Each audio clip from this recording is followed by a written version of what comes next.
link? Oh, that's for the thing. Okay, well, we're on right now. Hello. Okay, the thing. Hi. That's for the thing. maybe we shouldn't ask Spoilers. about things. It's No okay. things. Fiona, I'll automatically give you inspiration if you don't use the Santa to tell the recap. And if I do, Then you'll have a disadvantage. Disadvantage. I'm absolutely going to use Santa to tell us. Okay. Okay. While you practice your Santa voice, hello everybody. You are welcome along to Rise of the Forsaken here with D8 Dungeon. We are on Book 3, Chapter 23, Hope and Despair, Part 2. Hopefully you caught Part 1. I was like, what comes before Part 2? Part A. No. You might have caught the first part last Monday. We're doubling up because obviously next week it's all Christmas and stuff, and we won't be streaming. We'll be enjoying the holidays and all of those shenanigans. So we are going to dive straight into the action this evening. But before that, 2 quick messages. First and foremost, are you still doing your Christmas shopping? Because it's a bit late. You should hurry up. Or maybe you're just looking ahead at January and going, you know what, Declan needs birthday presents. Or the other January babies in my life need birthday presents. We recommend you pick up a campaign planner or a player journal from the Rook and the Raven.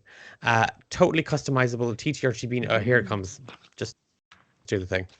Just do the thing. I was just going to hold it up and Oh, look how right. pretty it is. Oh, it's beautiful. Yeah, we absolutely love the stuff from the Rook and the Raven. Here it comes. Yep, yeah, here it is. So you keep doing Page your is thing. lovely. I can't find the page. They are totally customizable to your heart's content. So whether you're planning your next big adventure as a dungeon master, or are you keeping track of your player and all their stories, head on over to the Rook and the Raven. Here it is. Just do it now. No. And if you use the code D8 Dungeon at the checkout, you will get 15% off their order, and we get a little bit of the sale from that, and that helps us create more content, put more shows out, and pay awesome artists to design And get more characters. for levels. us. That's just a blank piece of paper, Alice. Ew. Do the Mua thing. Do the Mua thing. I'm not showing it again. The page is too It's, big. no, white balance. It's white balancing. It's white balancing. The other good piece of news is we are, and like you might have guessed if you're following us on Instagram, we've kind of got a huge crush on Dakota Irish, and they are like totally cool with us now, and they're all like, you can be in our guild. So we are part of the Dakota Irish Guild, which means we get to pass on some savings to you, lovely folks. So if you're in the mood for some new dice and you'd like a discount on those dice, if you use the code D8 Dungeon and at the checkout, you'll get 10% off your order. And that is good. That code D8 Dungeon is only good until the end of this month. So you know what to do. Head on over to Dakota Irish, pick up some dice, and use the code D8 Dungeon and save yourself a little bit of money. They also do other amazing TTRPG accessories, candles. I'm burning the Christmas one at the moment. I know. It's so Christmassy in my house right now. We were just saying before we started as well that I need to buy a dice tray because my dice tray is just a tray for dice right now, and I've no room to roll the dice. So many look, like that giant bloody D20 there, Kat. Just move you. That's from Dakota Irish. See, there It's you, from you Dakota can Irish. spot it. You can spot a good one.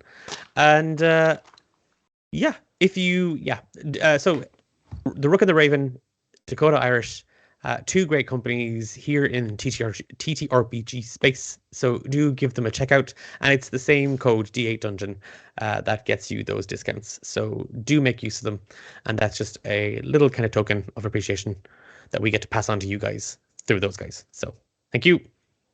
Now, as always, we did our recap roll, and Santa is apparently doing Do it in a Santa voice. a recap Honestly.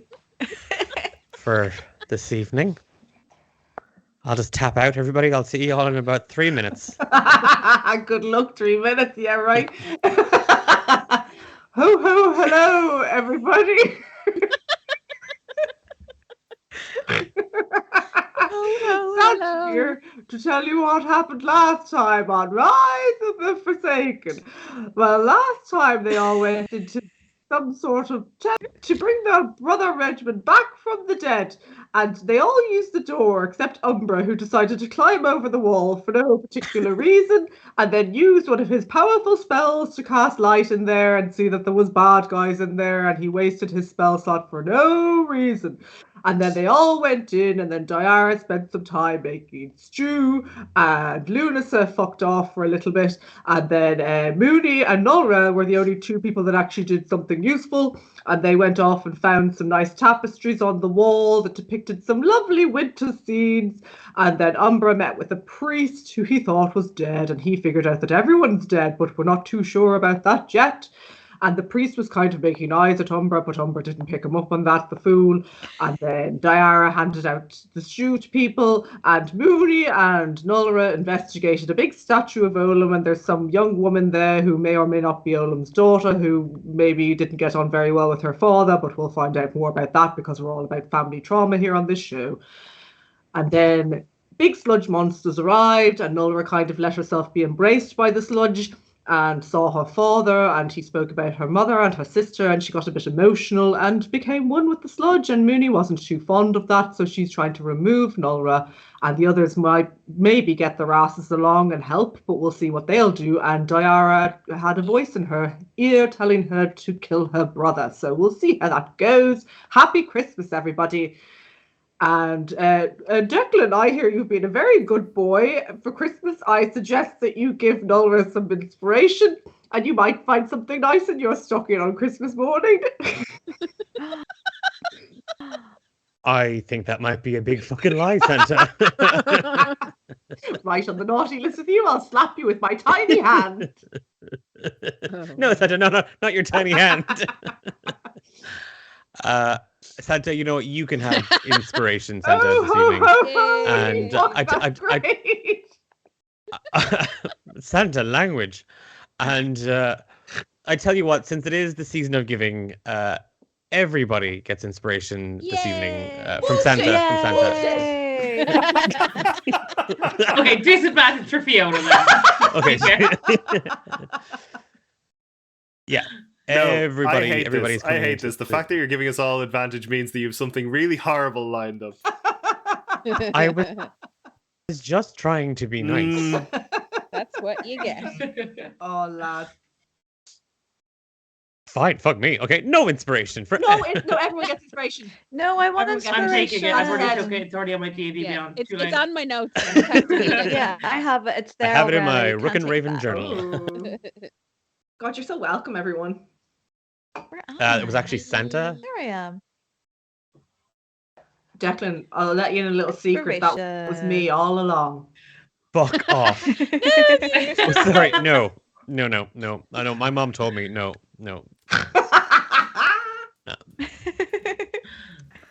Let's play D&D. Okay. Yay. Time to play D&D. I'm taking these freaking bells off because, like, literally every time my head bobs, it's just jingle, jingle, jingle, jingle, jingle, and it's really annoying. Okay. Fun, festive frolicking over. Time to emotionally fuck you all up. Yay. And yeah, we left it with Diara, you hearing a voice hissing in your ear, hissing far beyond, and just you feel its call, its pull on you. And as you turn to face Umbra, you feel this rage building up inside of you.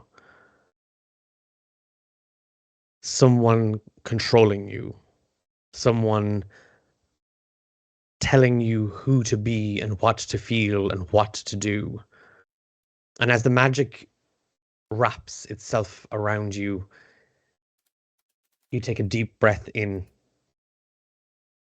and scream as the spell is deafened and dominate person does not take hold. I failed. Yay.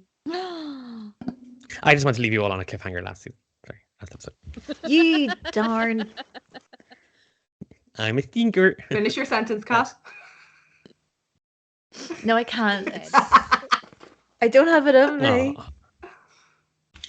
Aw. You Diara, Lunasa, and Umbra, as you barrel into this central chamber here at the Temple of Moor, you can barely floor beneath your feet. It's a pool of this sludge that is reacting and moving and shifting almost like the waves of the sea. And deep into the center of the room, you see a statue coiled around it, this spectral form of this giant snake with this huge open mouth, fangs dripping with these liquid flames, and these burning green eyes fix on the three of you. And as horrendous and as terrifying as this thing is, there at the feet of the statue, hanging on just with one hand to the leg of what looks to be a little girl, you can see Mooney's hand. You don't see the rest of her. And you don't see Nulra. Roll for initiative. Oh. Including me. No. Oh, bye. What about Mooney? Mooney, yeah, roll for initiative as well, please, though. Okay, Annette. No Annette bonus. 21. No. And we have... I got 18. Okay, we'll just go to the tracker. Oh. Okay. So we had... yeah, are you filling that in? Who's filling that in? Someone else I can see. Oh, for the love of holy crap. Stupid snake, and it's nat 1. Uh-oh. Ooh, awkward. Okay. So the weird spectral snake has rolls nat 1. Everybody else? 9. Oh, also 9. 21. Oh, cute. 21. Mooney. 18. Okay. So just gonna do this. And why won't you do the thing? There we go. Nope, do the thing. There we go. And okay, Lunasa, you're up first. So just a question. What are we fighting? You mean you didn't go back and watch the episode? I mean, I was totally there the whole time, and I really support the stream at all times. Okay. Well, with that very convincing crap out of your mouth, you do see it's this twisted, large monstrosity. It has the body of a snake. Okay. You don't see any arms or legs or anything like that. It's just this twisting, coiling form that is sort of rising out of the ooze. It is not made of anything completely tangible. Like, you don't see a physical form to it. It looks spectral. You can almost see through it, but for the fact that its body seems to be composed of this mist. Its eyes burn with this intense hatred, and it's fixed on the three of you. Okay. I am going to cast, since I think since I see a snake, I'm going to go and cast protection from poison on whoever is kind of closest to it. Would it be Mooney? You can see Mooney. You can see her. You can just see her hand. Yeah. Yeah, I'm gonna cast protection from poison on Mooney because I'm like, it's a snake. It's gonna poison her. Okay. You fixating on Mooney. You catch just her hand clawing onto the statue. It's like she's trying to pull herself out or hold on from being dragged down. You're not quite certain, but seeing the giant, and I like it's bigger than anything you've ever seen before, Lunasa. And yet there's something vaguely familiar about this entity, this creature. You can't quite remember. You can't quite place it. You focus on Mooney, and the magic wells up along you, and your feathers just flutter out and are all ruffled as you cast forward this phased green energy that wafts through. It's almost repelled by the sludge. The magic is almost, it barely manages to push through. It lands on Mooney, and yeah, Mooney, you are protected from poison. Yay. Any bonus actions, Lunasa? No, I am not going to do anything else. Okay. That is over to you, Mooney. Give me a Constitution saving throw at advantage. Constitution saving throw at advantage. So con save +3. As you are struggling to breathe. Okay, that is 12 advantage. Oh, much better. 19. Okay.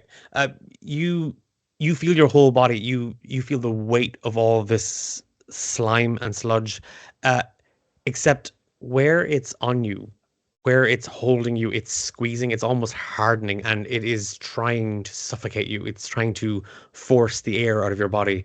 You hold on, your grip on the statue tight. It's your action. Okay, remember when I cast bonfire on the statue? Yes. So that's still up, yeah? Yeah. I have to take fire damage? No, you put it in the center of the statue, I think. So you're holding onto the leg of this little Okay, girl. So no, so you're not I'm burning yourself just okay, yet. good. No. Can I see? I No, can't see. Everything, you're under the sludge. So Bigby's hand, or not Bigby's hand, Jesus Christ. Maximilian's earthen grasp is useless. What's going to be good? Take sight. Oh God. I think I might hold my action. Okay. I'm going to hold let's see. I will hold my I'll hold magic missile at second level for if I get pulled out and I can see the snake. Because so I know the snake's there, don't I? Yes, it was one of the last things you saw before you were dragged I down. will hold my action magic missile for if I get to see it. Okay. Okay. Yeah, sure. And that brings us to Diara or Umbra, whichever one of you wants to go first.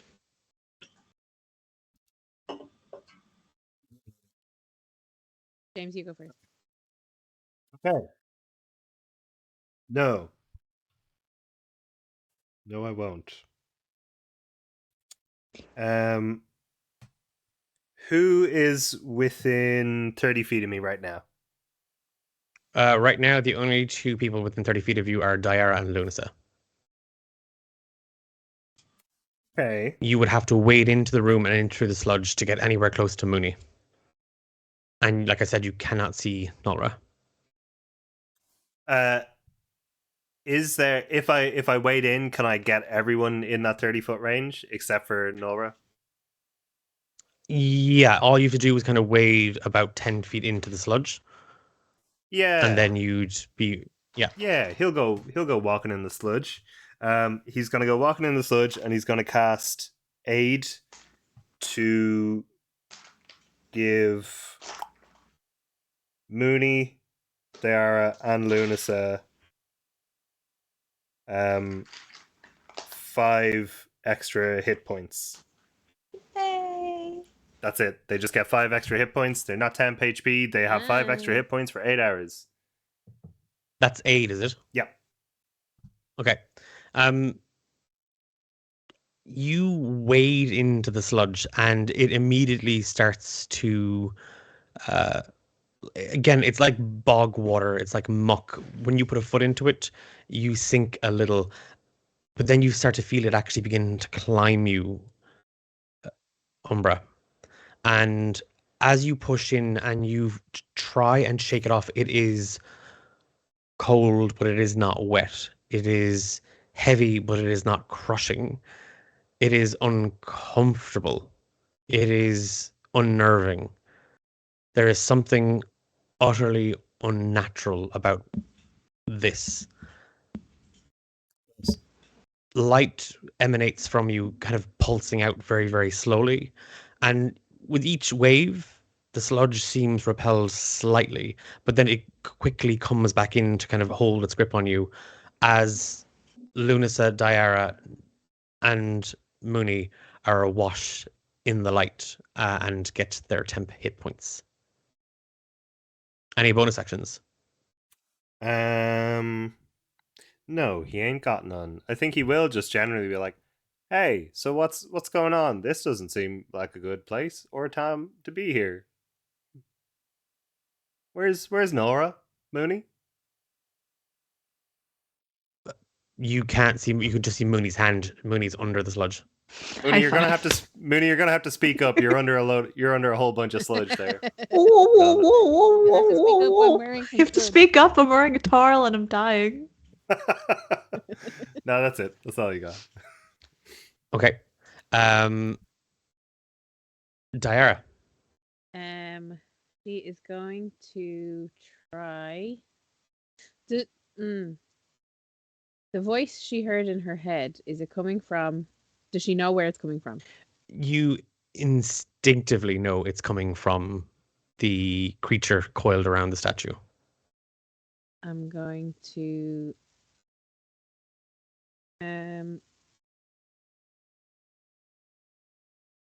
Yeah, I'm going to cast command and say, "Release my sister, you disgusting worm."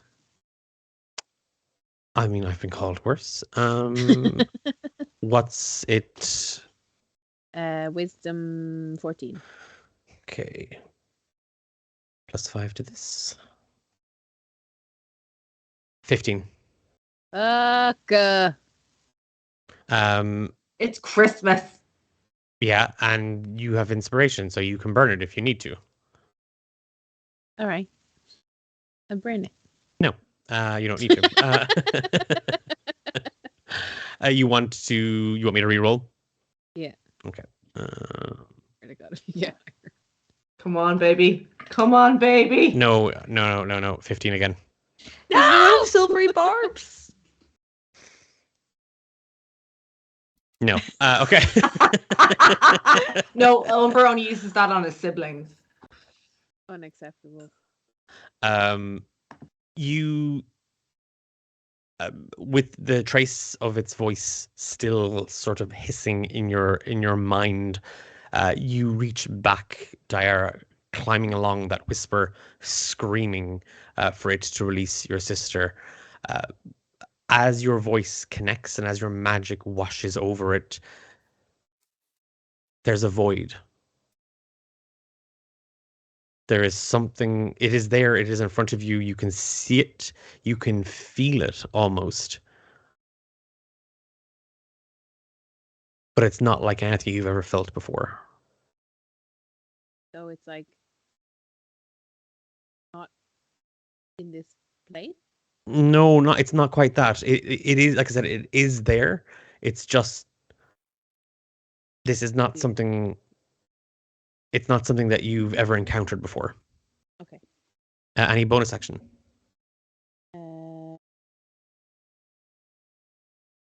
I'll give Mooney Bardic Inspiration.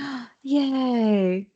Okay. Well, you can still see her hand, so I suppose, yeah, that's fine. Her hand has been inspired. Oh. As you concentrate on Mooney and you see Umbra wading into the sludge, the creature coiled around the statue, it slithers down around the base, careful of the bonfire that burns in the center of the statue. It coils its way down around the back of the room and seems to dip below the sludge. It has vanished out of sight. And then, Umbra, give me a wisdom saving throw, please. I preferred not to.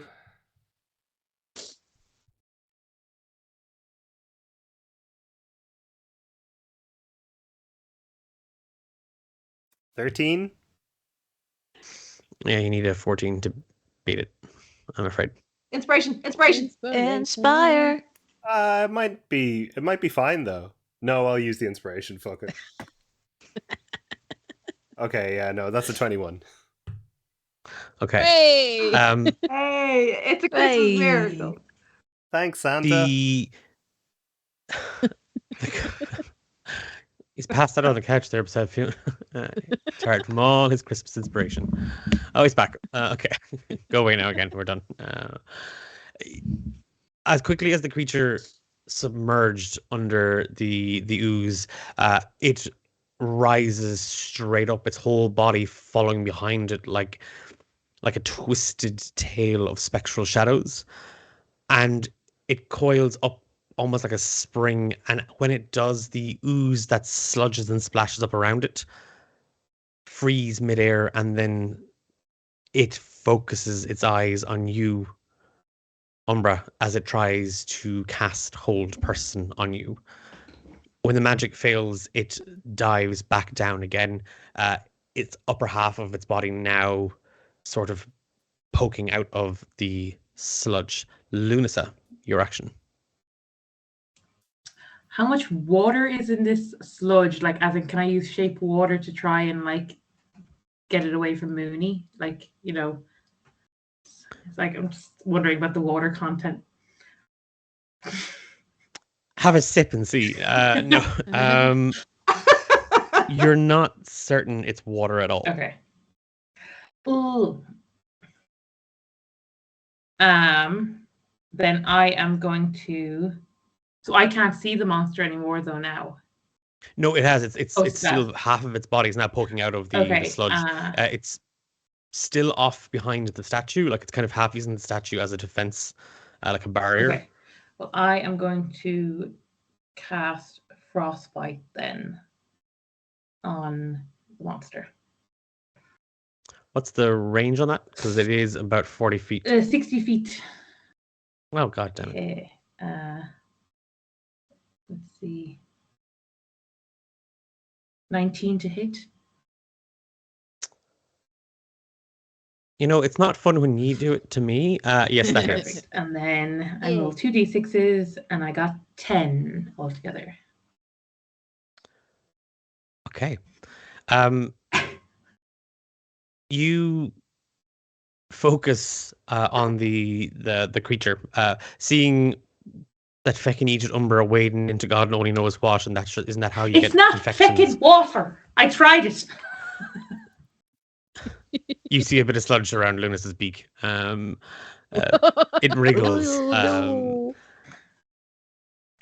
She focuses like a cold stare on you, Umbra, but she's looking past you, and her eyes are locked instead on this creature.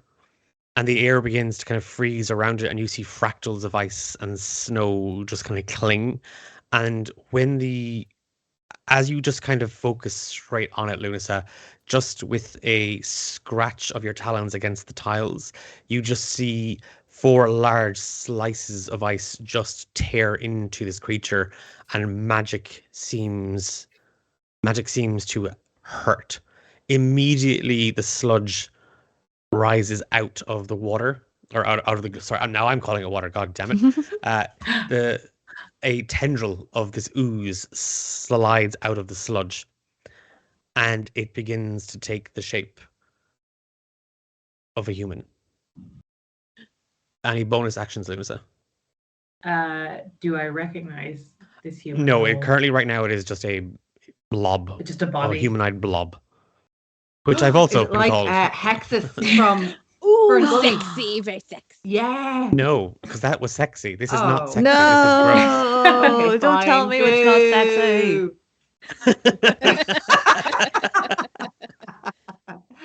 Don't block Um, someone's yum, Declan. I guess I can. My bonus action, I can do 2 weapon fighting. Never mind. Never mind. A cat. Never mind. I just looked at my stats. Yeah. If I scratch someone, I get 0. But they might get tetanus. Yes. No, I'm okay. Mooney, Constitution saving throw, please. With advantage or just straight? Straight this time. You're looking to beat 16. Oh, 19 again. Okay. Each round the check is going Oh up. no. Okay. So you're still holding that breath. Your head is beginning to spin and your lungs are beginning to burn. The magic missile flickers out. Nobody has come to pull her. That won't count towards your spell slot, by the way, because you didn't technically cast it either, so don't worry about that. It does if you're holding. That's the crux. That's the sacrifice, the risk you take. Shh, cat, shh. Screw that crux. You didn't cast it as far as I'm concerned. Oh, okay. Okay. Yeah. Home rule, baby. Yeah, no, it's anytime you hold it, if it's not cast, I'm fine with not, like... So, it's not because of you, Santa. That's a thing I've always done. But anyway. High five, Jacqueline. Her siblings did not come to pull her out. So she's going to spend this turn trying to pull herself out. Trying to reach out with her other free hand and try and claw her way out of this ooze and onto the statue. As you tug on your other hand, you feel for the faintest moment. Give me an athletics check as you struggle to pull against it. Oh no. Not bad. 13. You pull a hand free as you feel fingers let go of your wrist. And you put a hand on stone and you start to drag you pull yourself up out of the sludge, but it is on you like a second layer of skin. You've just kind of lifted up out of it. All of you see Mooney just gasping for air. Brassica, who's standing near the doorway, literally starts to shriek and hiss with just his joy. Like you're safe. He's, as far as he's concerned, good. The rest is My fine. little baby boy. You are not quite out. A 13 doesn't get you out, but a 13 got you up. And you won't be rolling to, unless you fail your next strength save, you won't be rolling to breathe. You're able to get air into your lungs. Yes, that is. Any bonus actions? Nope, I'm gonna hold my invisibility in case I need it later. That's my turn. Okay. Dire and Umbra. How far until Mooney? You were only 20 feet from Mooney. Okay. How far is she from the humanoid sludge? About 10 feet. Yeah. Could he intersperse himself between the two? You want to... Yeah, you could. Yeah, you can use your movement speed. It is difficult terrain. Yeah. Yeah, that tracks. That tracks. It's pretty goopy. Okay. He will get as close as he can. And if he's within 5 feet of the sludge, or of yeah, I think regardless he's going to use his action to try Word of Radiance. So whether that applies to the sludge or the snake or both, it's anything within a 5-foot radius of him has to do a 14 con save. Okay, it would just be the sludge. Okay. But you would get it. And a 14 con save. Yeah. Okay, bear with me.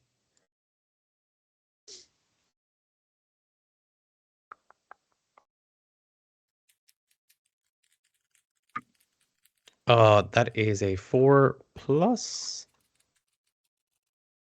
0. So that was a 4. Oh. 10 radiant damage. Okay. As it as you, I mean, you are literally you feel every muscle in your body working right now, Umbra, to even begin to move. And as you do, you feel the sludge.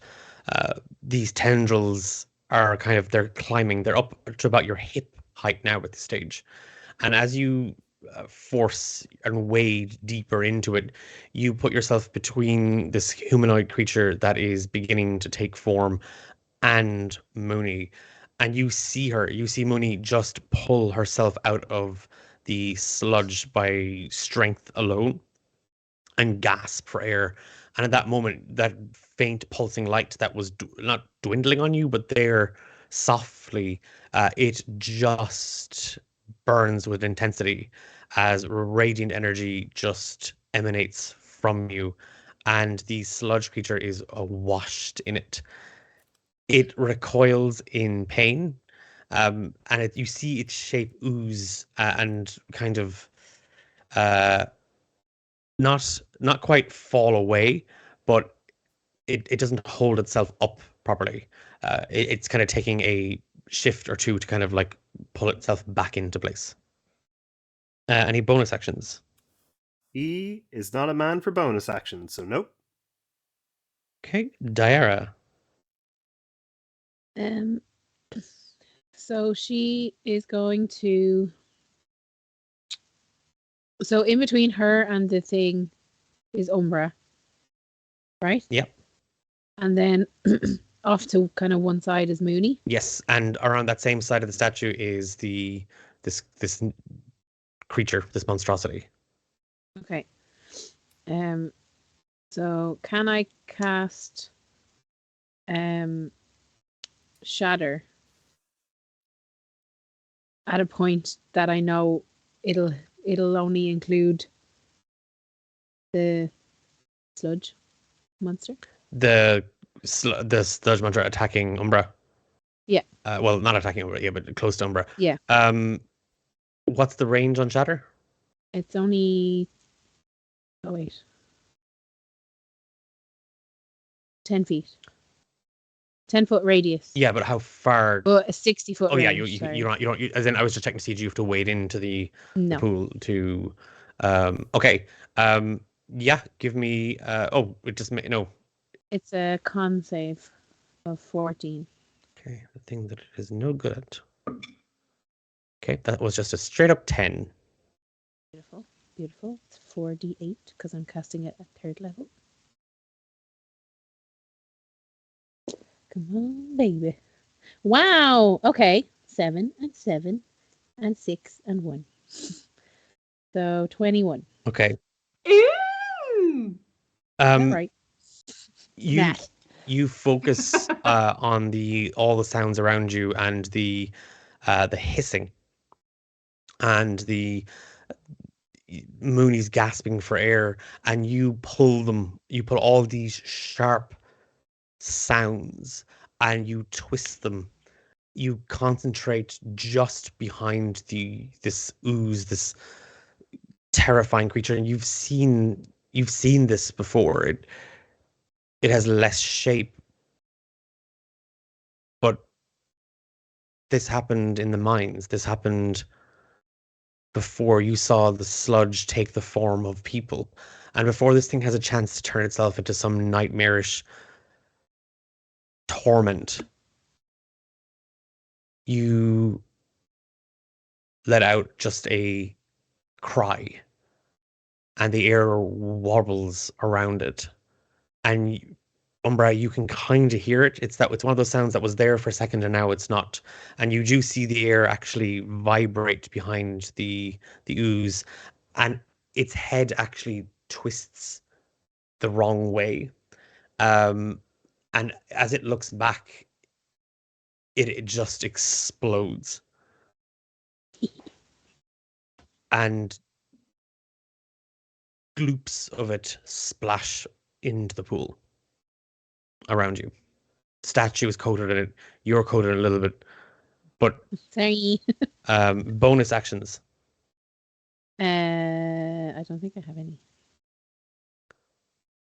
I can only give it to someone I can see, right? Yeah. Okay, I'll hold it for now. Okay. Me.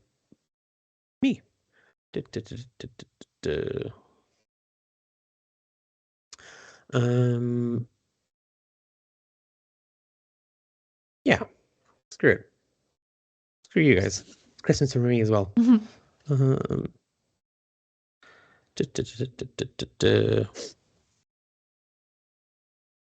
Plus, it's also one of my favorite spells.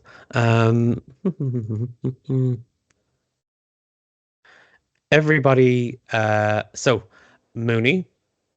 It's yeah. Where can I hit this now? I'm trying to think. 5 feet wide, 100 foot long. Damn. Yeah, screw it. We'll just do it this way. Mooney and Umbra, give me dex saves at disadvantage. Death? Oh, dex. Yes, dex saves at Dex disadvantage, please. saves. You are looking to beat. You are looking to beat 14. Oh. I'm going to use my bardic inspiration. Doesn't help. 11. Oh, boo. That's 17. Okay, so Mooney, you were about to take full damage. Umbra, you will take half.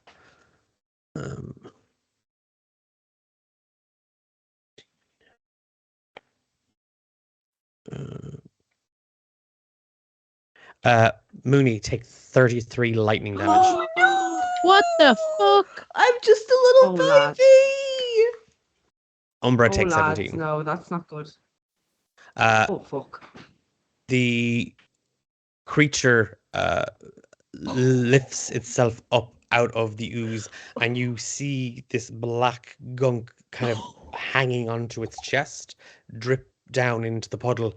And as each of these globules of sludge slop off of it deep into it, they bounce, they ripple for a second, and all of you turn to see, with each one of these orbs of gunk that fall from it,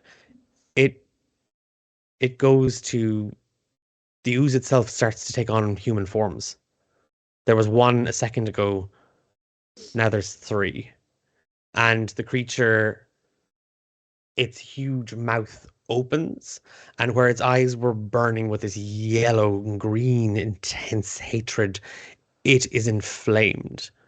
Its whole body lights up, and from its mouth you see the crackling of black lightning as it hisses, and lightning courses across the central chamber, striking Mooney and then hitting Umbra dead on.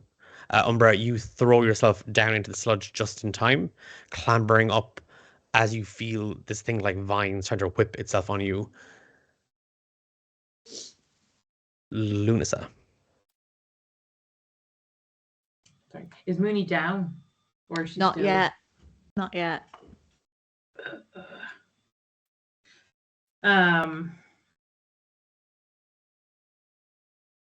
Lunasa is going to use Blight on the creature, so I'm going to have to touch it. I'm assuming. On the large monstrosity. Yeah. You would need to spend 40 points of movement. I do not have that. I'm only 30 feet. Okay, hold on then. I am gonna cast Healing Spirit then on Mooney, level 2. And it's 1d6. Okay, and the duration of that is? I got a 6. Ooh. Duration is, let me tell you. Until the spell ends, whenever you or a creature you can see moves into a spirit space for the first time on a turn or starts it. I'm not sure. Hold on, my brain is like. No, hang on, it's fine. Healing Spirit 5e. Yada yada yada. Duration is it's concentration spell up to a minute, so you can't cast any other concentration spells, and it will last up to a minute. Okay. Okay.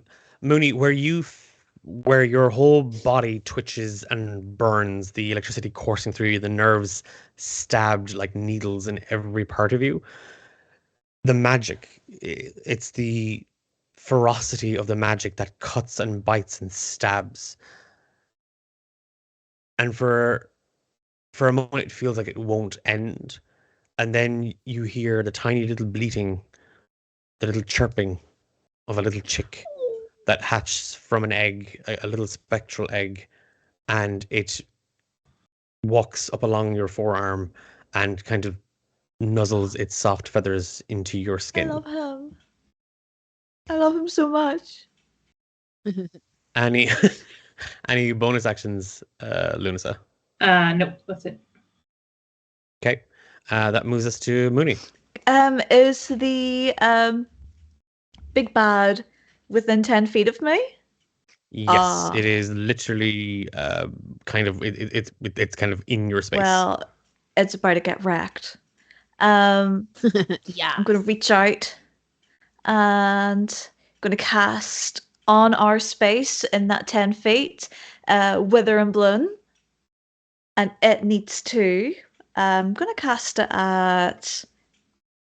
I'll cast it at 2nd level. It needs to make a con save of 16. Okay.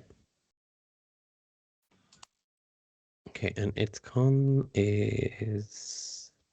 Oh, that's charisma. Ah, 20 plus. Okay. That is a 20 unnatural. It takes half damage, so it takes Okay. 4 necrotic damage. And I am going to force myself to roll a hit die because I'm not well.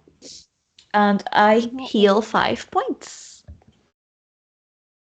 You still kind of clinging on to the statue for all of your energy and to anchor you from being pulled under. Money.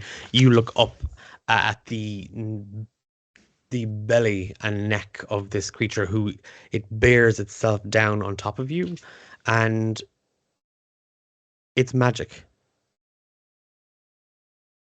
It's the whole thing, Mooney, is magic. You can feel it. But it is not good. And it is not right. And it is not natural. Oh no. And you concentrate. And as you try and allow that magic to fade and wither in the way that things grow and blossom, wither and die, you concentrate on that. And as you draw energy from it, pulling its life force, you feel yourself rejuvenating. Though the magic to tear away isn't that much, it's enough to restore you a little bit more. Any bonus action? No bonus action. Save it. Umbra and Diara.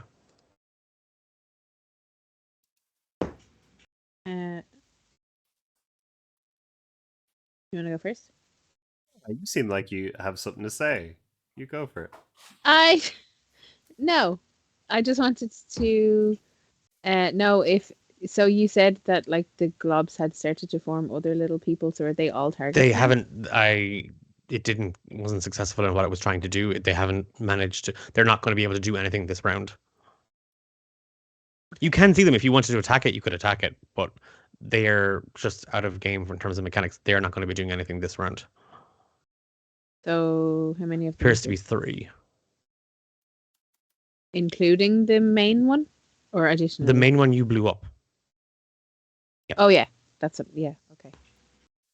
Great. Okay. No, Umbra can do what he wants first. Okay. Umbra would like to. So again, I did not find out where Nora is, and I'm moderately concerned, albeit not very concerned, because, you know, she knew what she was doing when she ran right off, huh?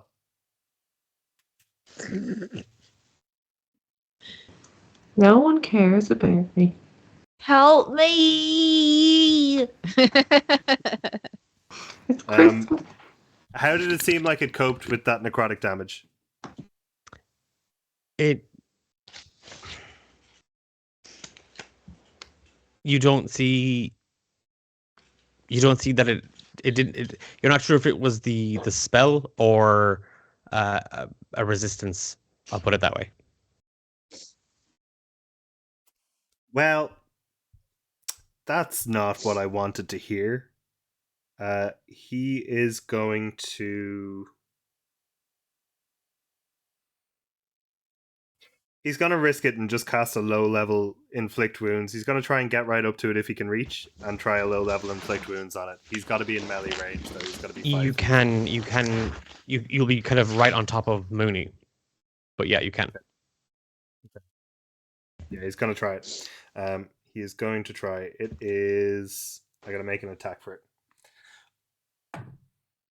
13 to hit.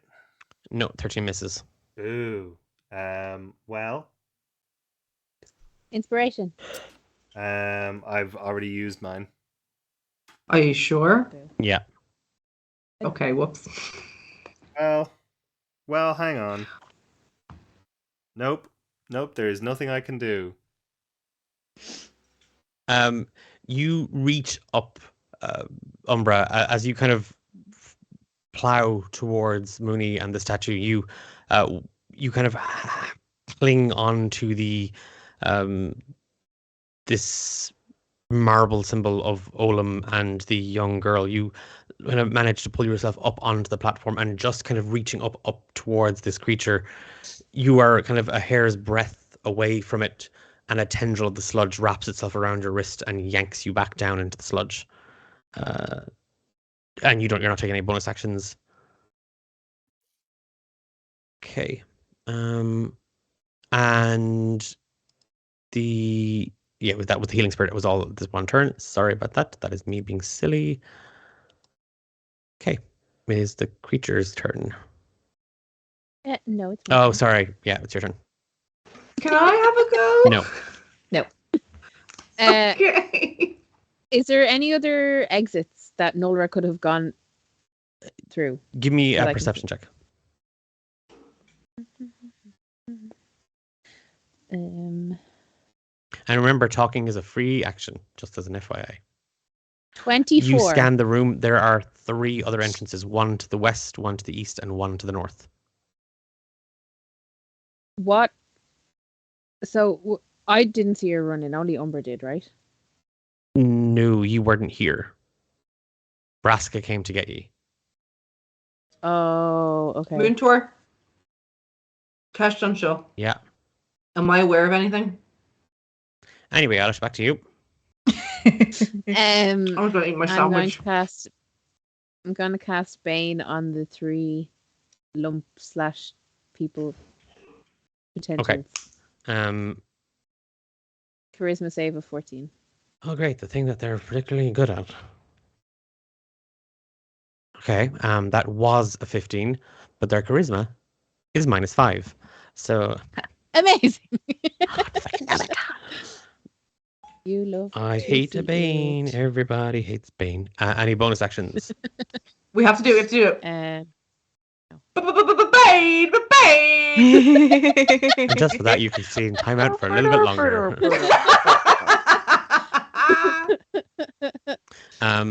Bonus action? No, nothing right now. As you are drawn straight back down into the pool, Umbra, and you're struggling to kind of hold yourself up. You're struggling to hold yourself from being dragged straight down. There should be a floor here. There should be something concrete under your foot, but you feel as if the ground itself has been swallowed and you are being pulled down into it. The creature above, it coils straight down towards you, and its head snaps straight back. It bears 2 large fangs, longer than scimitars, and it lunges straight at you. That's a dirty 20 to hit.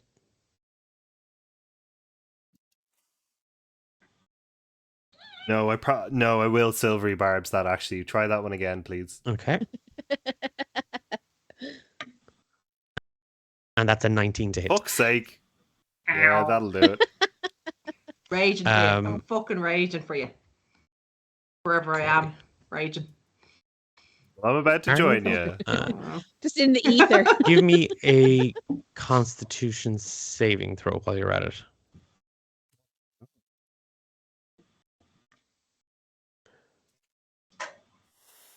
Beating a 13. No, he's not. No, he's not. No. That's a 6. Oh, that's Oh, actually less than God. 13, Jim. Wait, actually, I can give myself advantage on this with the other half of silvery barbs. Let's try again. Oh, can you now? Oh, that's convenient. 1. Yeah, no, that's a 9. Oh, That's a 9. I need new Womp dice. womp. Thanks to Okay, Coda Irish. so you take 8 piercing damage. Oh, that's okay. Oh no, that's not the end of the sentence, is it? No, it's not. No. No, sweetheart. No, it's not. Let me just get enough D here to do this next part. Oh, jeez. Oh my god, Declan calling James sweetheart unlocked something new. Okay. Sorry. This is specifically before he kills me. That's the best part. Take 39 poison damage. That's me. Oh, I yeah. should have protected Oh, you yeah. from poison. Now, hang on till I see. What's the rule about being killed outright? Wait, I don't Wait, follow is it. my Perfect. healing spirit not? yes. Am I in effect? I was going to say, is he in Healing Spirit? Yeah, he is. He would have to take 1d6 healing at the start of his turn if he's in that space. Umbra's max HP is 33. Oh, well. Oh. Did you not give yourself temp HP as well? There is no amount of HP that would have saved Umbra from this. The temp HP was 5, he would have still been shy. He would Oh, have yeah. still been shy 1. If he was at max health, which he wasn't because he got hit by a big lightning bolt. So no, Umbra is down. What is it with you and That lightning? man? serpent probably has to take 1d6 healing as well. Hey, shut the fuck up. Okay, I'll just do that. Cat. It gets 2. Oh my god. Umbra, you look up, like one eye darts up as this thing lunges right at you, and Mooney, you watch as its jaw, it snaps straight through, and you see 2 fangs pierce Umbra's chest Oh. and tear down into his shoulder, slicing straight through, the other jaw coming straight up, and this field of razor teeth just scratching into his back. He is lifted straight up into the air, and then you watch as the serpent comes straight back down, slamming him into the sludge. Oh no. Dayar's gonna just absolutely wail like a banshee. Lunasa. Shite. James is down.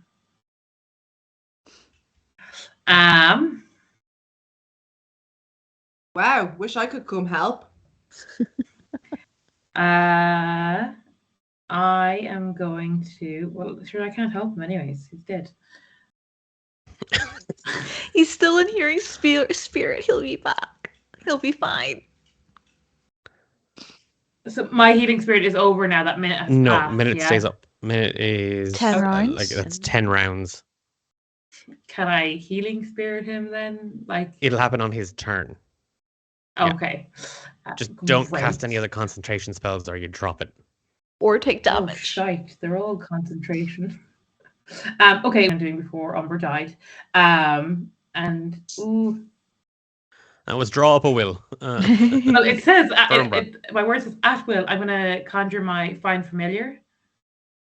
Because I just Okay. realized that Nolra was missing. It's like she's gone. She's actually not here. It was very peaceful for a moment, even with all the dying going on. It's very peaceful for Umbra now. So I summon a old rickety like ball like moth eaten basically old fox. So he's Aw. like natural enemy number 1, best friend. Forget about him all the time. And his name is Gulya, which means come here. In Irish. I love all you hear is doing is go, Goya, where are you? And then he just pops out from behind her neck feathers, who he actually happens to see much larger than her. So he's kind of draped over her, so she kind of flumps down a bit.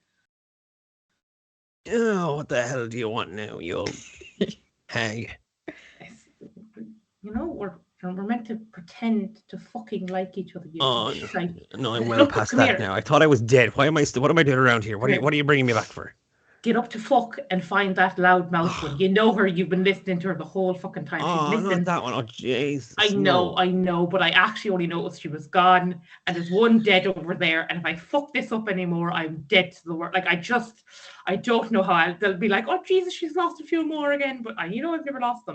Gas. I know. They're already talking about you. It's great crack. Here, can you communicate with that little shit over there as well? I mean, the little small barbarian bogger looking yoke. She's talking about the badger who's very posh.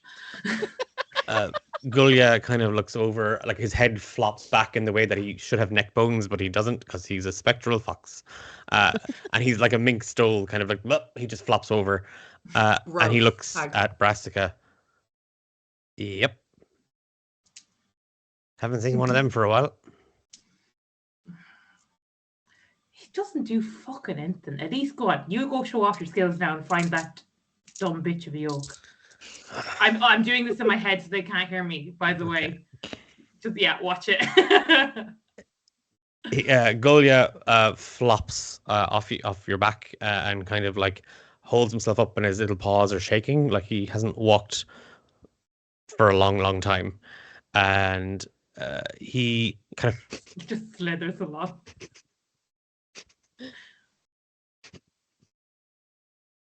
And he looks back over it. Does she smell like rage? Oh, by God, does she smell of rage? No, I can't smell her.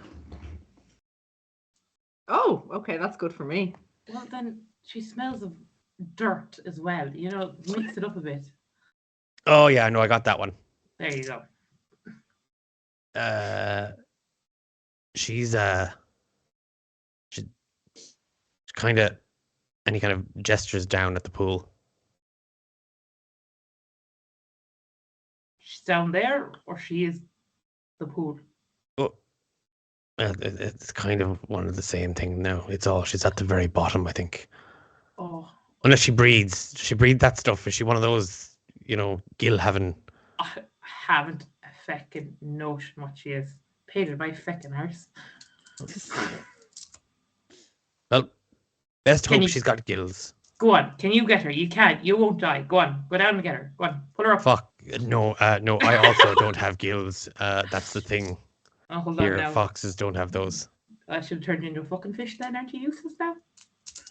You asked me on a date, and now I'm a fox, and now I'm a familiar. So, it's a bit weird. Hot. Hold on. You tried to eat me that's how you get them?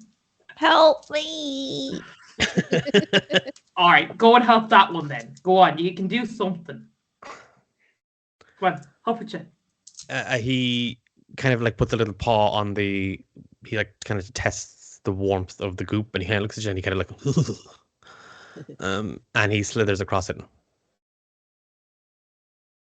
And he's making his way towards Mooney. Okay. That's it. That's you. Okay. Mooney. What to say? My sibling. Take your D6 of your healing spirit. D6 of healing. Oh, 4! Good stuff. Oh my god, I healed in no time. I'm going to see my sibling get wiped out again. Am I still pretty much restrained by this ooze? Yeah. It's hanging on to your torso, like from your legs down. Is it like still pulling at me? Not right now. It's currently okay. About to eat Umbra. And that stuff is like the big bad is like well up in my biz, yeah? Yes, and there are 3 of these oozes forming as well. Jesus Christ, the night. The one that just yeeted Umbra, I'm going to, because it should still be up, because I've not taken any damage, my big badger paw, and it's going to try and grab the ooze that just attacked. It was the snake, serpent-like Snake. creature that attacked. The snake, yes. Yeah, I'm going for the You're snake. gonna go for that. Yeah. Like, the snake's Cool. the big bad. And it needs to make a strength save of 16. Okay. Not proficient in this, but that is only a 13. Yay! So it takes that was kind of shitty. It takes 5 bludgeoning damage. And it is restrained. My badger paw is holding on to this big snake. Okay. Nice. Out of the sludge, this earthen badger paw just sort of rises, swipes at the naga, and its fists, its claws snap around its neck, holding it tight. And the naga recoils, whipping sludge, its body wriggling and writhing, violently thrashing around in the pool. The room starts to shake. Diara. I am going to cast Hellish Rebuke on it.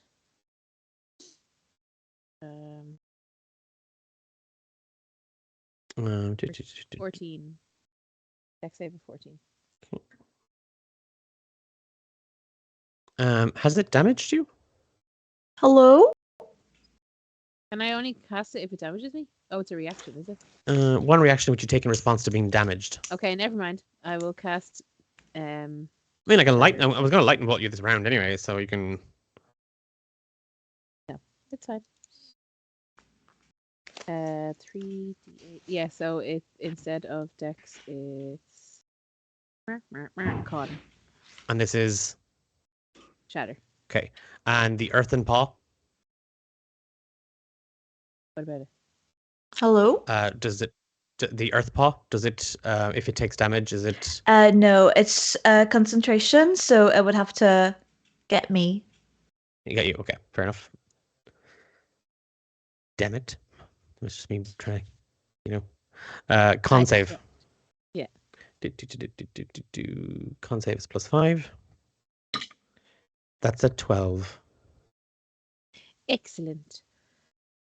So it's 3d8. Wow. 6. 7. 20. Okay. No, 19. I can't do maths. You watching Umbra and Umbra give me a death save. Watching Umbra just completely eviscerated by this creature. Your teeth gritting. There's a pain in your jaw and tears sting at your eyes. You focus hard on this thing, and the air begins to just completely and totally shatter around it. An explosion of Diara's cries just rip through the central chamber, and you see just at the back of the Naga's head the air split, and where its spectral form was held, it is ripped open by these cries. It recoils in agony, hissing upwards, and from it more ooze drips and shapes begin to take form. Huh? I need to stop doing that. Oh, okay. Umbra, what you got your death save? He got an 11. Okay. Way average. You does the healing spirit get you too? I mean, it's still there. It's bopping around. Yeah. Yeah, the question is, does it heal me at the start of my turn or the end of my turn? When you enter the space, so this would be the start of your turn. Let my chickens help you. Starts its turn there. Yeah, hell yeah, dog. Well, then he's alive. Yeah. Okay, Oh, so roll a this d6. thing, lad, it's very big. Just be That's grateful. a This is what every. Oh my god! I Jesus literally Christ. thought you were I joking. thought that was an Nope. you have- actual chicken you're eating. It's been cut in She has a full half. sliced Ooh. pan and rotisserie chicken in Oh there. my god, it's big. There is. That's a very cartoon big. sandwich. That you're... It just needs This like is what an everybody olive came going to through stream it. for. Excited, I'm just gonna enjoy. Look at the pickle. Ah, Mm. That's so big. it's so good. That turned my stomach watching you eat that. Anywho, was James, how beautiful. did you recover? Yeah, no, Umbra's back to life. He got 6. He got I a love big how we were all 6. like, yeah, we need to be hard out of here by 10 because people have things to do and work to go to. But yeah, what the hell? Yeah, no, it's 6. He's back. He's back at him. He's up and at him. Yay. Okay. My scream woke him up. Do you want to take a bonus action? Why? What's his action? Not dying? No, do you want to take an action? Everything's pretty bad here right now, and he doesn't like it. And is Maybe there you're anywhere? missing a sibling that you can look for. Maybe. No. Is there anywhere that he could like Misty step to that would be safe? Maybe safety. Behind the statue, literally in the opposite direction to everybody else, 40 feet, you see another entranceway into this chamber and an exit. Okay, that's yeah, he is going to, well, Misty Step's range is only, where the hell is it? 30 feet. Can he get up from prone and move a little bit? Prone would be half your movement speed, So right? he'd be down to 15, and then double it would be, because it's difficult terrain, so he couldn't make it 10 feet. He could make it most of the way out. He'll make it most of the way out Yes. by standing up and Misty stepping, and then just kind of avoid making eye contact with anyone who's seen him die more than one time. Just By out of lightning. sheer embarrassment. Oh, Yeah, God. that's it. That's his turn. As you concentrate and you feel your whole body you take a gasp of air, your body courses in pain, and you pull yourself up. You take a look at Mooney, and then your head turns immediately to the right. You see beyond the statue an entranceway, and somewhere safe, or at least out of the reach of this creature. And before you've even thought it through, you are on the other side of the statue, closer to the exit and away from Mooney and the Naga and the oozes. Actually, It is... sorry. Yeah. Misty Step is a bonus, so we can still use an action to take a longbow shot at the Naga. Okay. Boop, boop, ba-doop. That's worthless. Never mind. I'll give you my nat 20 because I can't use it for any of my spells. That seems like how a much cop-out. damage is it Sorry, gonna do? what is this the nat 20 you got from the... Yeah. No, you can't do that. That was voted for you. Christmas. Non-transferable. No. People voted will for do- you to have it. Not... Okay. Nope. No. It was a 4. I'm not There's no gonna way be able he's to use making it in the next. Okay. Okay. As this again, it's still held within the badger paw. You're still concentrating on that, Mooney. Yes, Yeah? it has What's- to use its action to break free if it wants. Otherwise, it is restrained. And if it doesn't want to break free and can just shoot you with lightning, It could totally do that. Do it. Do it. It's yeah, interesting. sorry. Oh my goodness, Mooney. Give me a dex saving throw. Me? Yeah. Come on, baby. You got this. At disadvantage because you're still partially What restrained if by the... what if I counterspelled? yeah. Fuck yeah. Fuck yeah. I'm so high on spirit right now. Do it, baby, do it. Counterspell, 3rd level. Sorry, did you lure me into that? Yeah, did you fight? Did you Oh fight? my god, cat. Fuck yeah, I've cat. been baited. Did you fight them? Cat, I'm giving... Cat? Oh my Careful now, because I was goodness. about to give you inspiration. Cat? you get inspiration for that. That was... Fuck me, that was good. I will Wow, remember that one, Cat.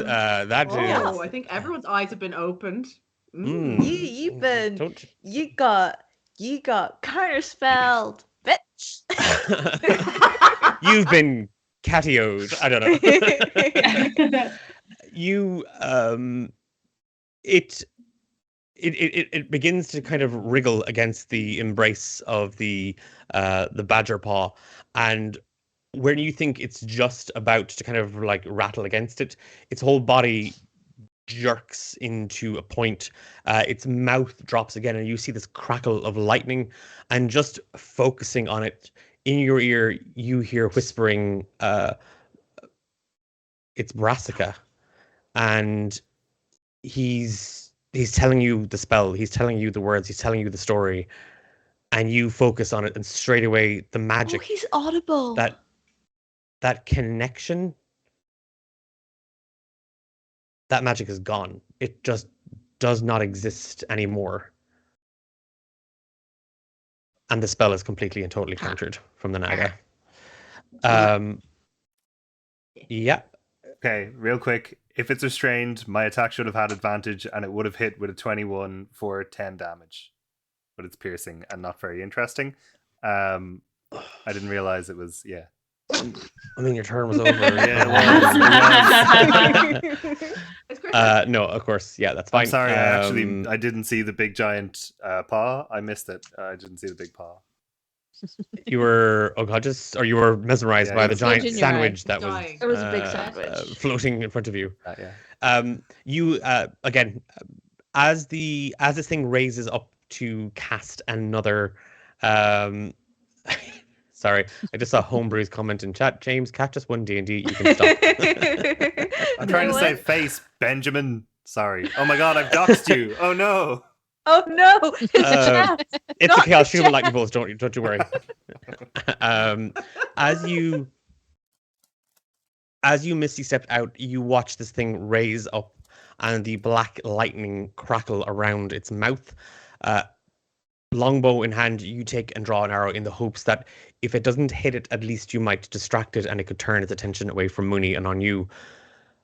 As the spell culminates at the edges of it and you feel the magic getting more powerful, as you let go of the drawstring, you see the magic in front of this creature just completely and totally evaporate into beyond the ether. It doesn't exist.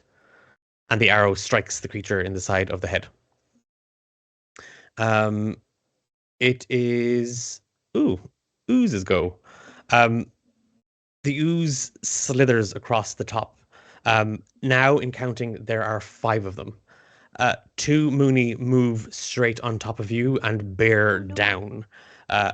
2 are moving towards you, Lunasa and Jaira, and the 5th is making its way towards you, Umbra. It won't make you, Umbra, or Jaira or Lunasa this turn, but Mooney. That's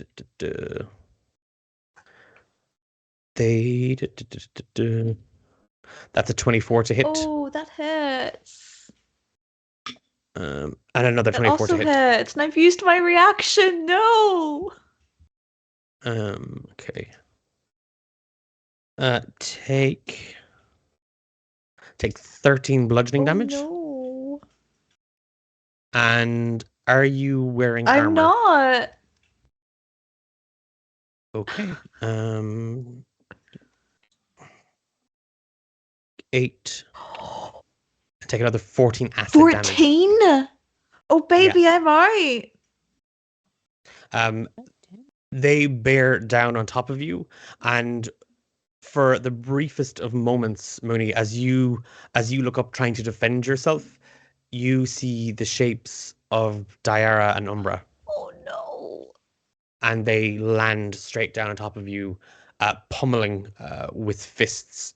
And as everything goes dark and you feel burn just course through your body, you watch Umbra, Diara, and Lunasa as Mooney is dragged into the sludge. The 2. Sorry. No, Jim. I was just shocked. Oh, okay. Sorry. I thought you were. But wait. I was like, oh, okay, I'll wait. They drag. Their forms just drip, and they hover over her, and they begin to just drown her and pull her down. No. As you find yourselves in a situation that is growing more hopeless by the second. Nolra, you feel a hand tugging at you.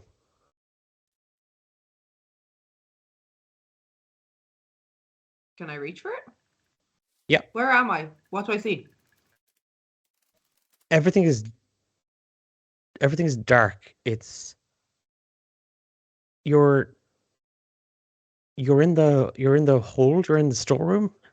You don't remember everything. It all happened so quickly. Your father he grabbed you, and he grabbed your sister, and he shoved the heavy rug that covers the hold away, and he told you to sit and be quiet and do not come out. And you can hear something outside. You can hear shouting and roaring happening outside. Is my sister beside me? She is. What does she look like? She's not as tall or as lean as Nolra. She where Nolra has sort of an edge to her, there's a softness here. And her hand is trembling in yours. Her skin is a little paler, her eyes a little warmer. She's not tough like you. Or dad. Or mom. She's softer. She's sensitive.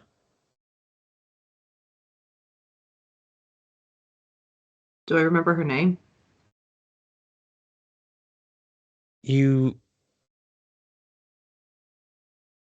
look at her. Urska.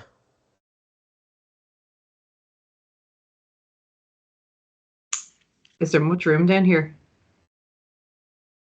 This is where any preserves, any spare goods held for the winter. This is a storage space.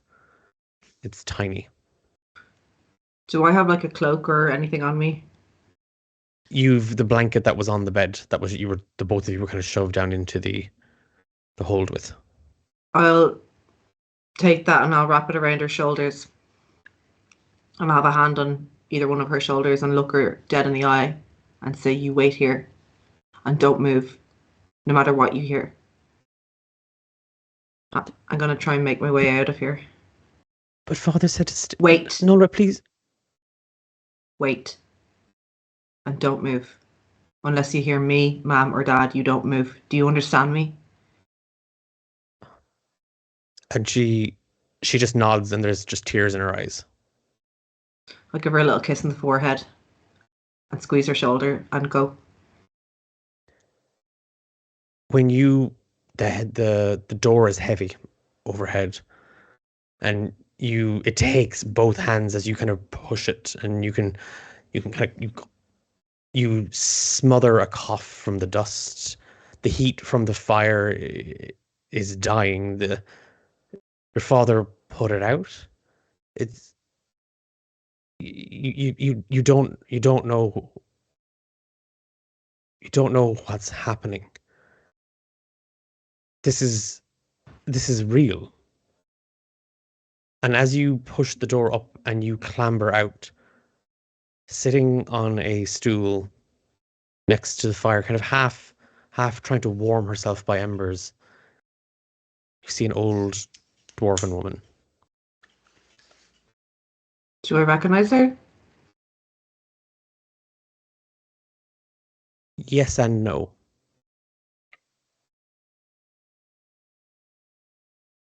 You've seen her face in a small portrait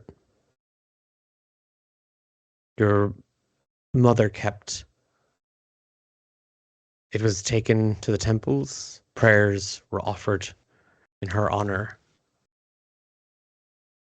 You've never met her, but you've heard a lot about her and her deeds in battle. You find She has a very soft smile on her face. But it's more than that. She's more than just a memory of a drawing.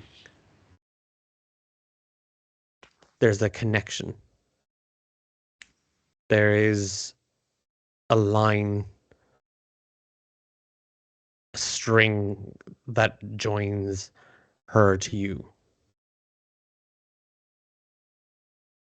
What are you doing here? Nolra lass, you're not ready for this. I'm not letting Mum and Dad do this alone. Where are they?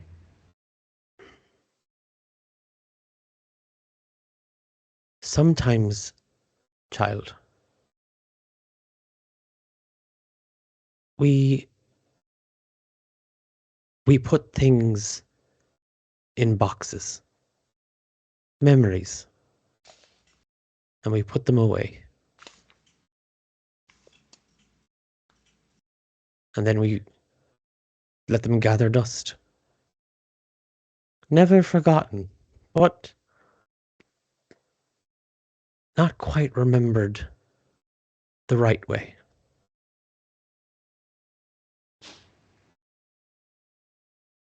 None of that matters right now. Where's Mum and Dad?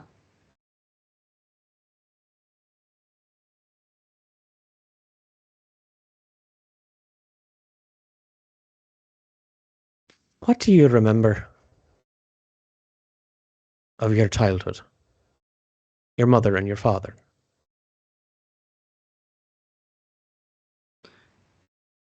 That will catch Nora a little bit because it's something that should be easily answered. And she finds herself struggling for a moment. Happiness, scoldings, shouting. But mainly happiness, safety, security. And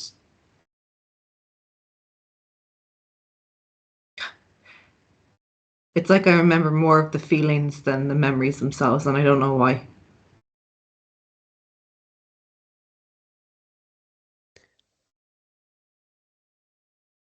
I'm not saying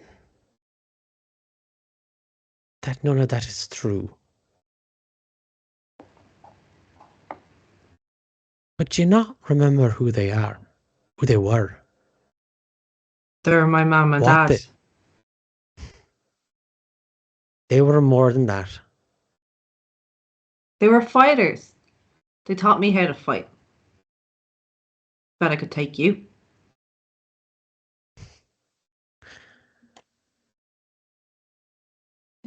Nolra, look at yourself.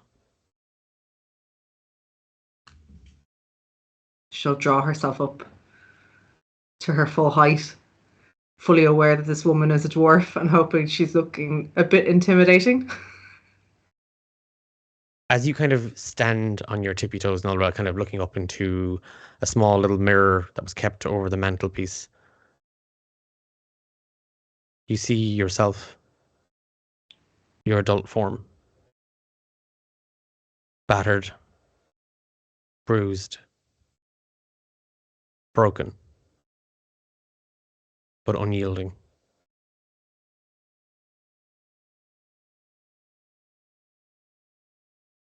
I see myself.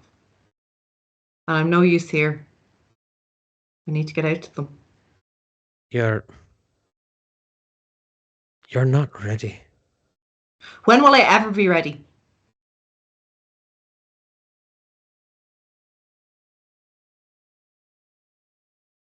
How will I know?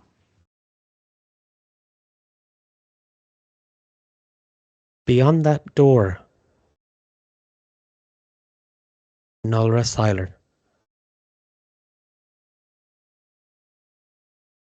It's more than just truth. There's pain and anguish, hurt,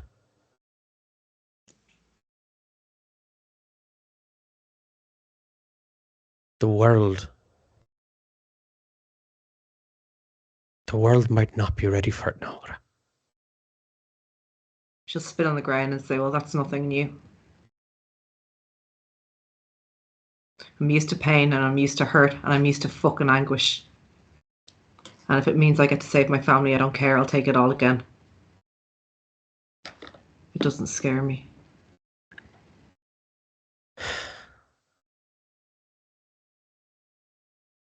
I'm not going to stop you.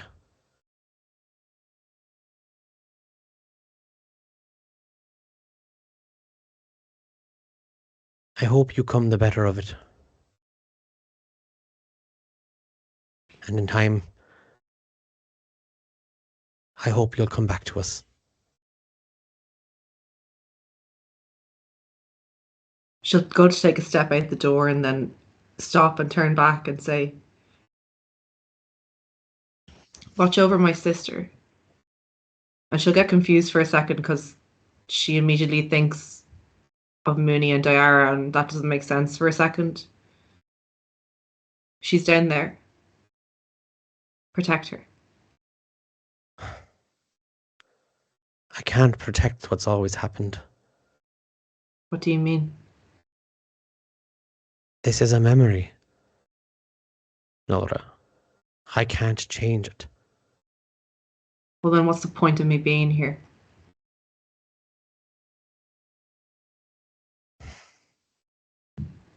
To maybe learn who you really are.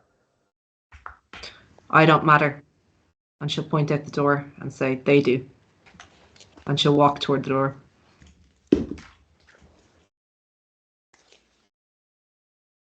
Remember, Nora,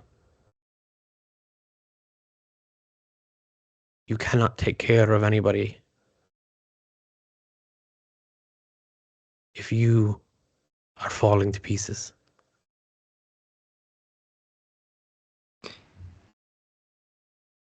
That'll stop her for a second. And she'll just shake it off and keep going.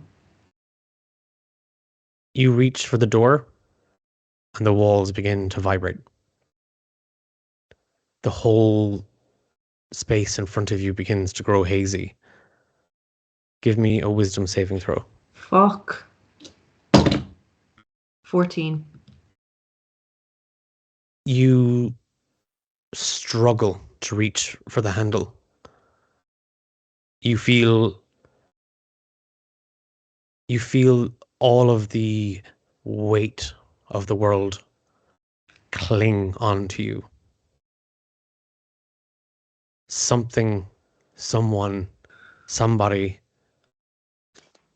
is trying to pull you back from this moment, from this edge. And it hurts. It hurts worse than any knife wound, any broken bone, any burn. But as your fingers find the edges of the handle, you squeeze it firm and press down and push the door open, and light spills out. And you find yourselves falling. And you just hear a woman screaming, "They have to die. You don't understand. He demands they die." Your mother's voice. What can I see? Nothing. Just black. Just white. Can I move towards the voice? You are falling. She's just going to shout They are out for her children. mom.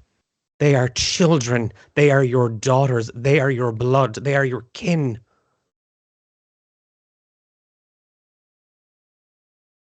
And that is why I put the knife to them myself.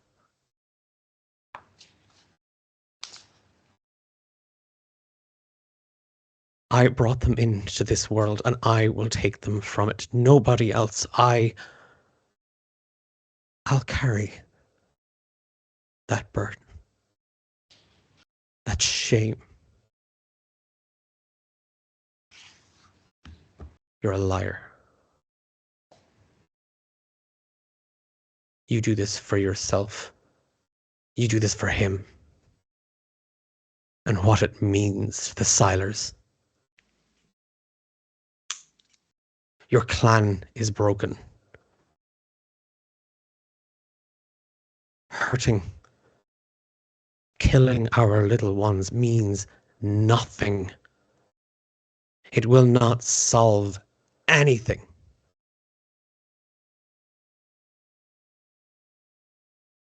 Nora. And suddenly you feel two sets of eyes on you.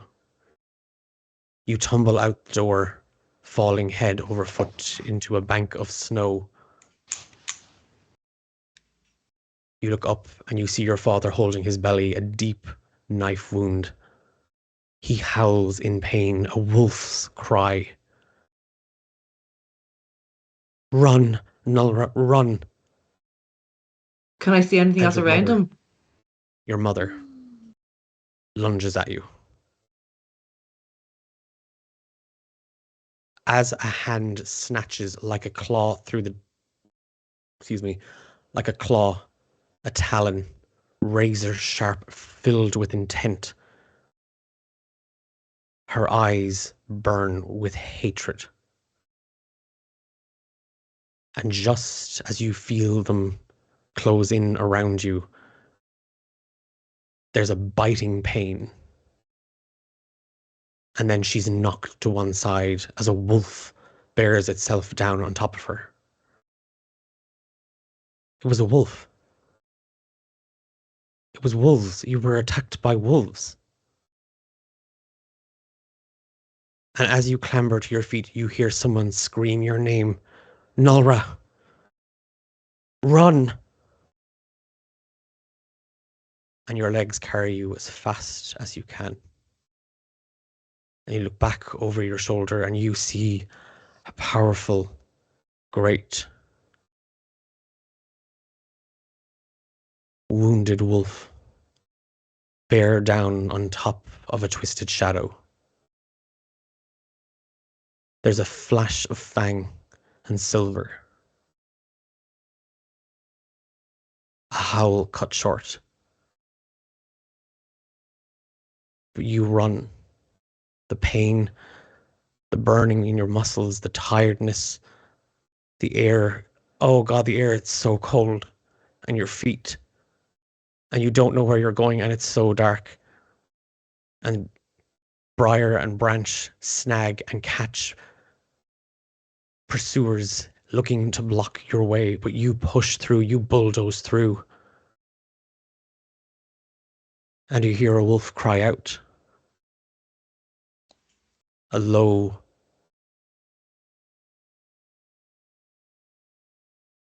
somber cry. A pup's howl. Cut short. But you run.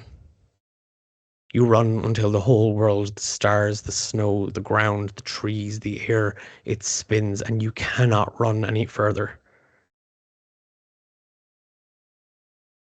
And you tumble over yourself once more. The nightgown, the heavy coat, they're wet with blood. A cut, a wound, and your breath. It hurts to breathe. And your back finds a brace, the rough, jagged edges of bark. And you're so small. It's so cold.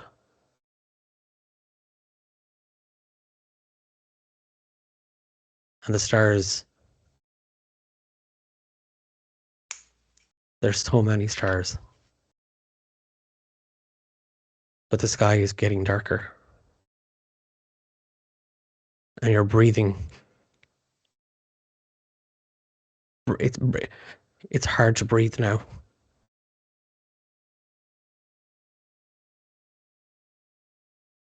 and it's cold. Colder than anything ever before. But then there are footsteps.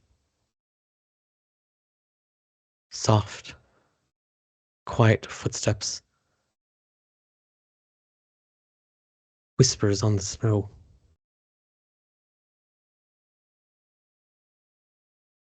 And as you find yourself drifting away, falling away, slipping away into a darkness, a milky blackness. Hush. Little one. You're safe. And you wake from a dream into another one. A life in Canuck. Brothers and sisters. And the memories go into a box. And the box gathers dust. And they're never quite forgotten. But the memories change. And they don't stay the same. And the truth becomes dressed in little lies that you tell yourself. Until they're just bad dreams. Nightmares that whisper as echoes at the edges of a little girl's mind.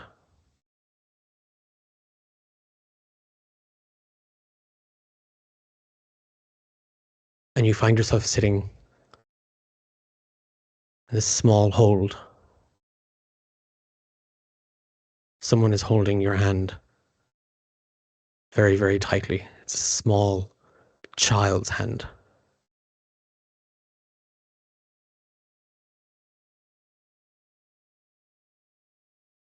What do you do? Is it my sister? You turn. You see yourself. Scared. Alone. Uncertain. Fragile and frail. Innocent. Unbroken.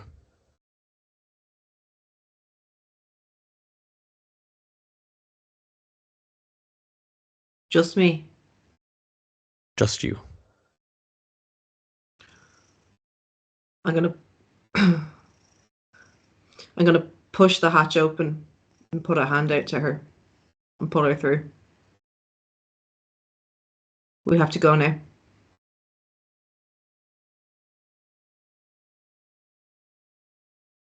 You reach out to her, and where you go to take her other hand, you just see what looks like a shard of light. But it's more than that. There's a crack. This isn't a piece. She's holding a fragment.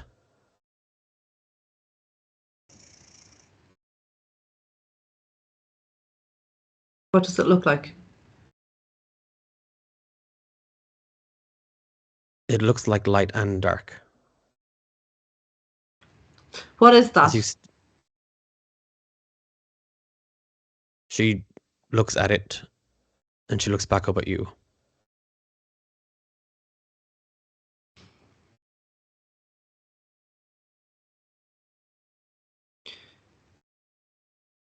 It's time to stop being so fucking useless.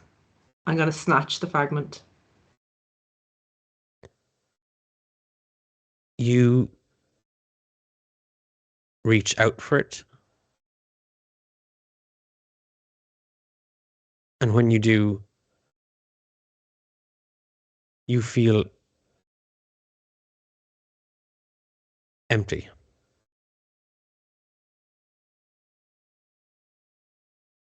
And everything goes dark. You find yourself spinning, falling again. This time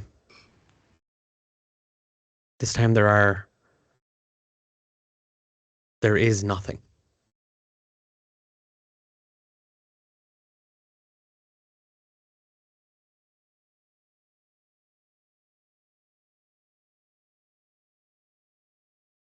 She's just going to call out. She's going to call their names. She's going to call for Mooney and Diara and Umbra and even Regiment. She's going to scream for them.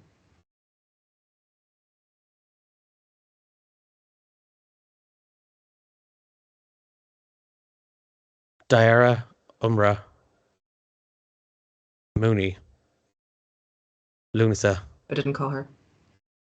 You hear Nulra's voice boom across the central chamber of the Temple of Mor. And the sludge hardens like rock. And right through the center of it, a crack begins to form.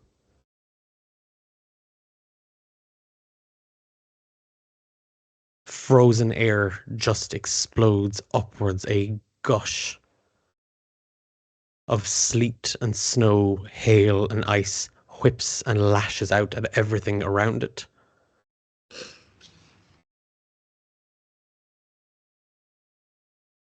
From the center of the crack, a large hand breaks through. It is rock, stone, and ice.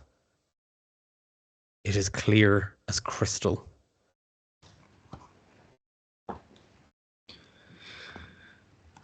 And the room gets deathly cold. We'll take our break there.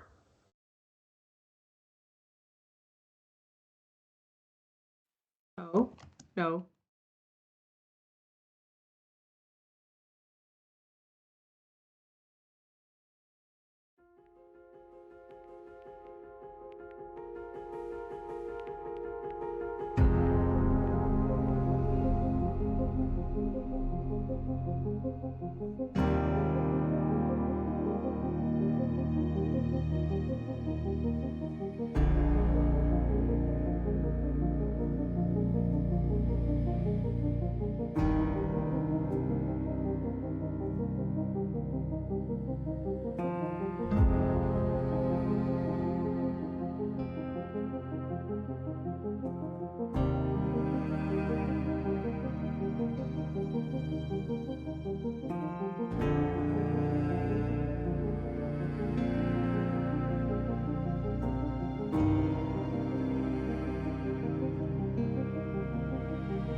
Ooh!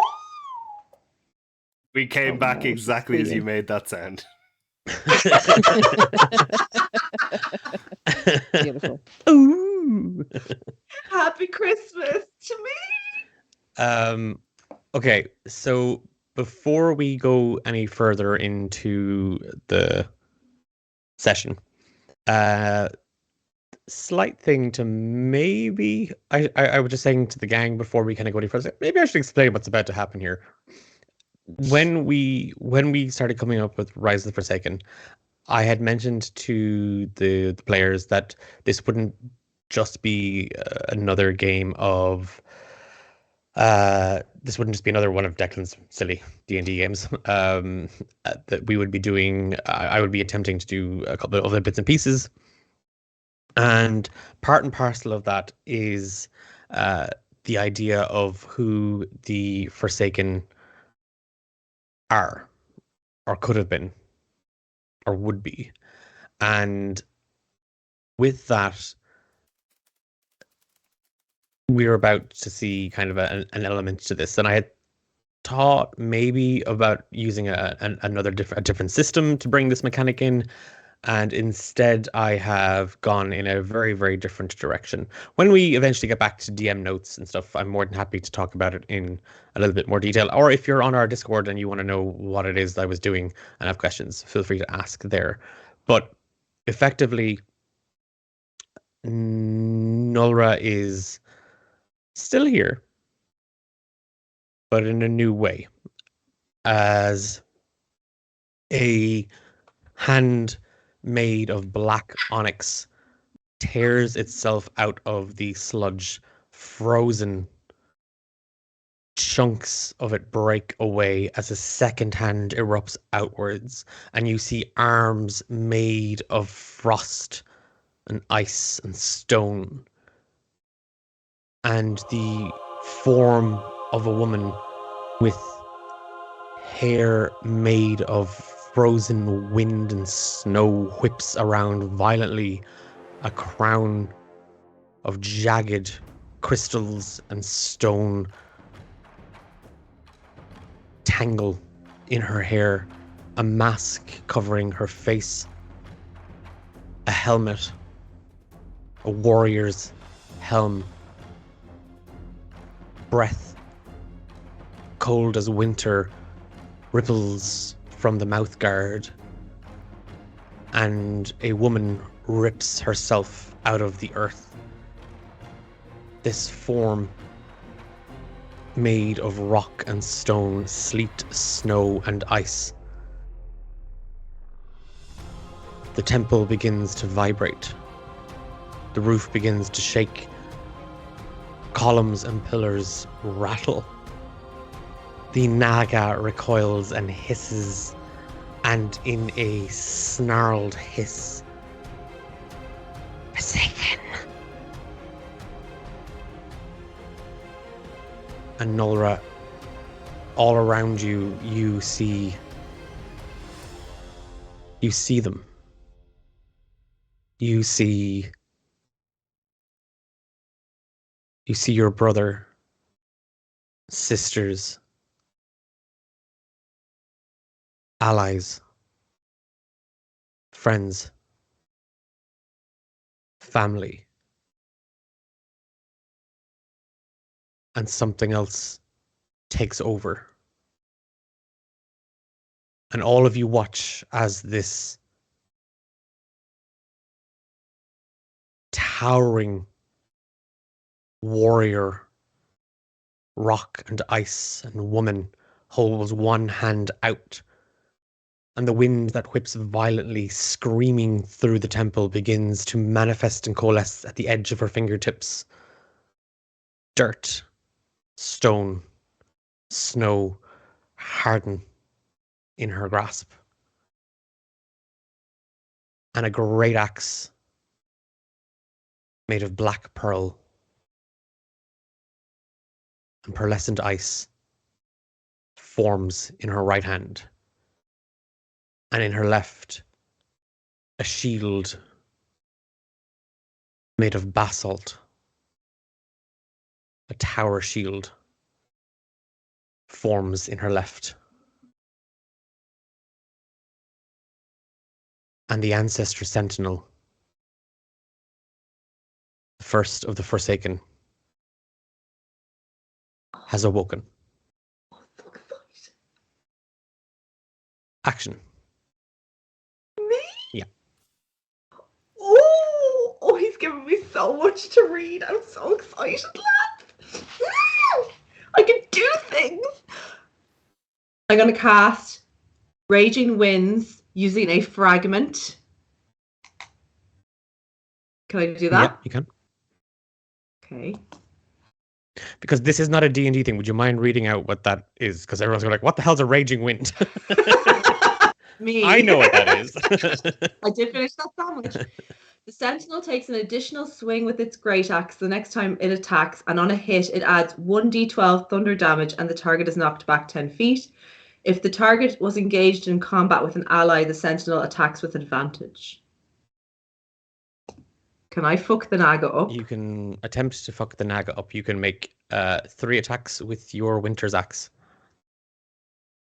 With advantage. Yes, because it's attacking Mooney, yeah.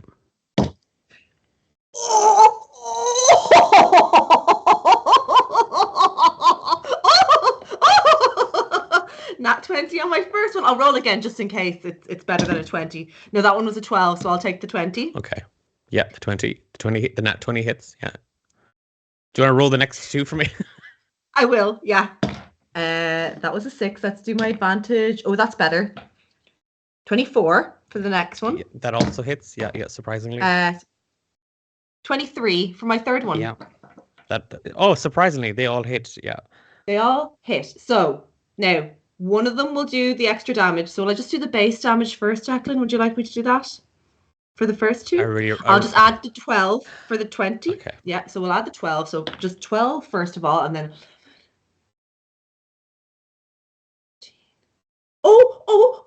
okay, so 14 slashing damage, and it does cold damage as well. Okay, who does math now? Hold on now.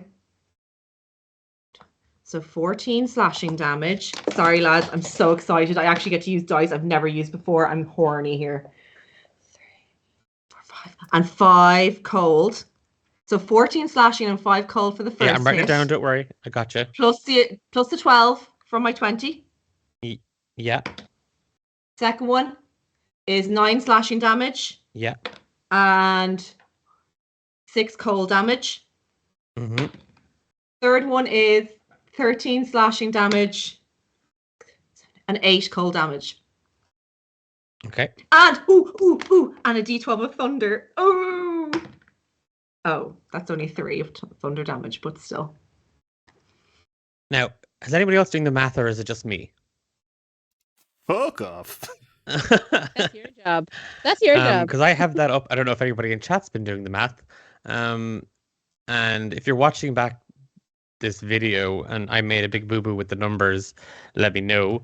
But I counted 70 damage. Happy Christmas! Thanks, Santa! How do you kill the Spirit Naga? In one go? The rest of us all Umbra, helped. didn't You it? know, we all did. We all did it. Anyway. Behead it. Take the head off. As the Spirit Naga recoils, hissing at you, Sentinel, it kind of maneuvers around the room. Its whole body kind of elongated out, like emerging from the sludge. It sort of lifts itself up, trying to kind of like make itself bigger than you. The rest of you see this monstrosity, this twisted creature sort of drift back and forth, trying to intimidate, trying to best or throw off this entity. But the Sentinel stands firm. And as the Naga kind of comes to a stop and its head lifts back almost like a spring about to release and snap forward, the winds whip up violently around all of you, and a maelstrom of snow pours in from the entrances to the north, the east, and the west, and the wind screams through. And the woman flashes forward, the axe slicing in one movement. The wind follows suit, and the Naga snaps. The head comes clean off. Freezes and explodes into 1,000 pieces as it smashes on the ground. The ooze is completely and totally frozen. The forms that were manipulating and twisting themselves as shapes are completely encased in tombs of ice.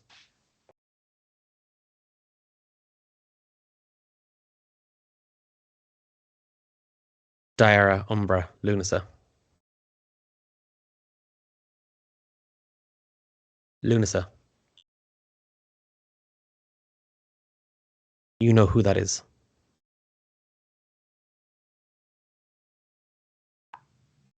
You're muted.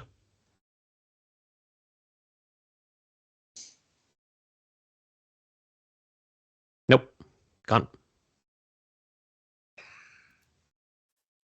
Nope. This is uncharacteristic of Lunasa. Speechless. She's Lunasa has speechless. resorted to mime.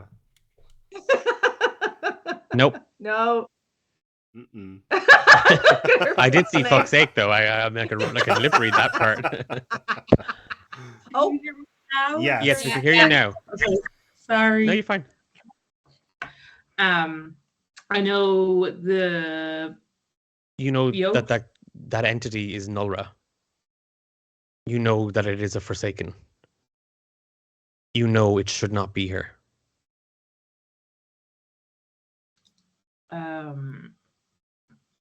Lunasa stares in absolute shock, not really understanding what's happening, but feeling that she knows this person, but then sensing that so it doesn't look like Nora. No, not even remotely. It doesn't even look. It's the shape of a human woman. It's the shape of a humanoid woman, but it is made of magic and chaos and ice and rock. Is it more by any chance? It doesn't look like her.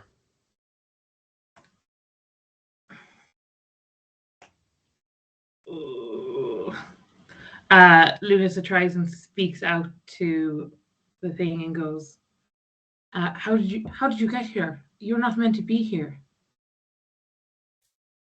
This isn't right. You hear that old woman speak, Sentinel. You can hear her cawing and crowing. She's a friend. do I recognize the others there? The others are family. I look over at Ludisa and turn back and move towards the others. The entity, its head turns, and it sounds like two great boulders scraping against each other as its body moves. And you watch as it shifts, and the earth at her feet, the ice, all of it moves with her. And she turns to face you, Umbra, Mooney, and Diara. Does it look like Nora at all? No.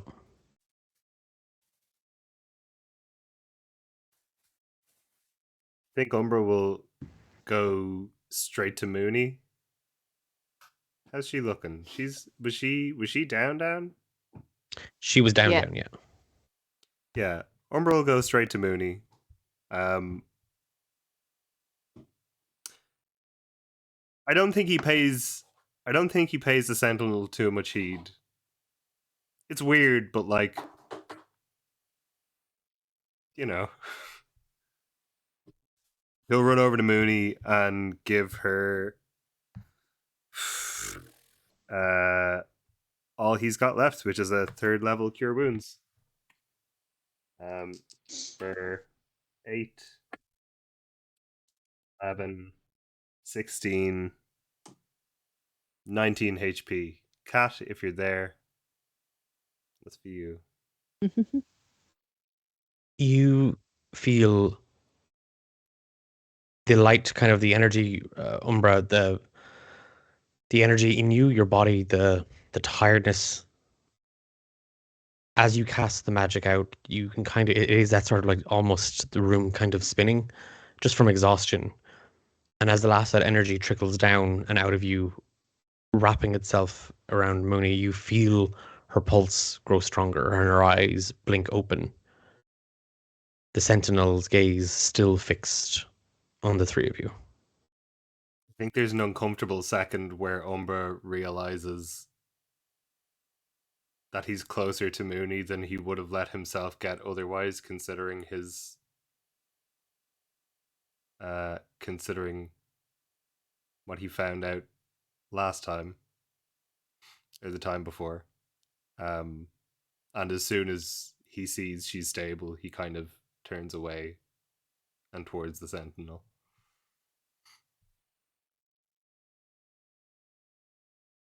Diara. Can she do like a she's gonna like put a hand out to the sentinel and just kind of whisper Nolra? And cast message.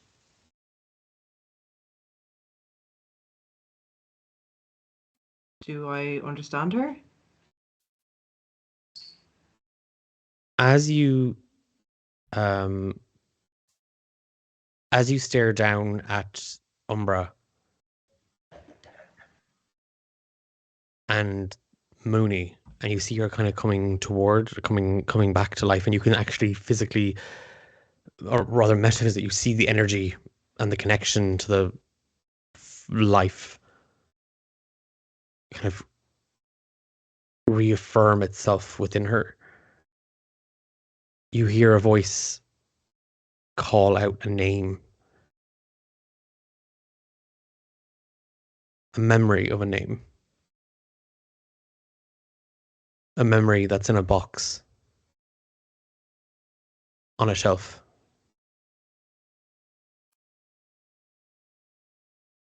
But you could reach for it. I'll reach for it. As you hear that young woman's voice just whisper, it echoes louder. And you reach up and you touch this box.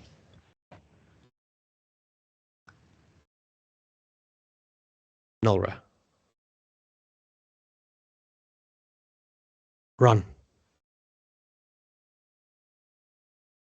And Diara, Mooney, Umbra, and Lunasa, you see the rock and ice explode outwards. Standing there, barely standing there, you see Nolra.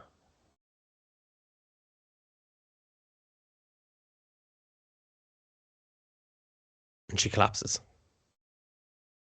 Diara's gonna just cry out and immediately sprint towards her.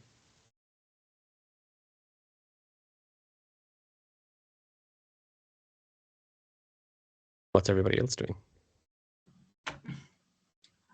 Linus is just left in shock after seeing this person. She hasn't moved from her spot. Silent.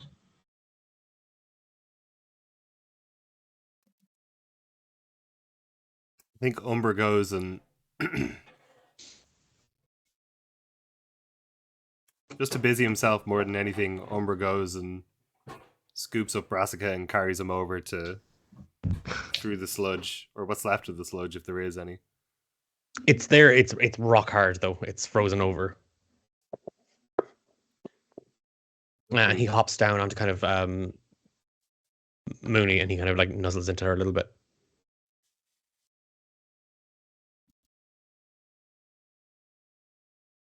Or kind of keeps his distance and just watches Diara over Nolra. She's conscious. She's lying there very weak. But it's Nolra, Diara, as you get closer. Where is she? She's conscious, yeah? She's just gonna like put her hands on her face and be like, "What happened? Where did you go? Are you okay? What the hell was that thing?" Can I understand her? You can. But you don't know who she is. Oh, Declan, no. No, I knew this is too good to be true. You fuck. Are you serious? Declan, it's Christmas. When everybody forgets. We've thrown that about with abandonment this evening. I don't recognize her at all. No. Oh, Declan, no! You're so cruel. I was so excited. It's all gone to shit.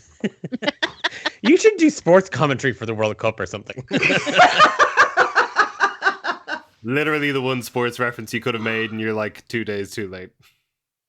Oh, It's done. yay, Argentina. Well done, Declan.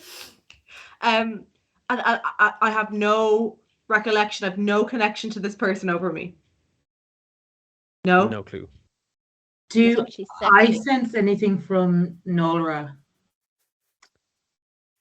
Can I? Give me an Arcana check. Umbra, as you're standing there kind of trying to get a sense of what's going on, what's happening, from the entranceway kind of just to your right where you'd kind of misty stepped towards, you haven't, oh, you did, sorry, you moved towards Mooney.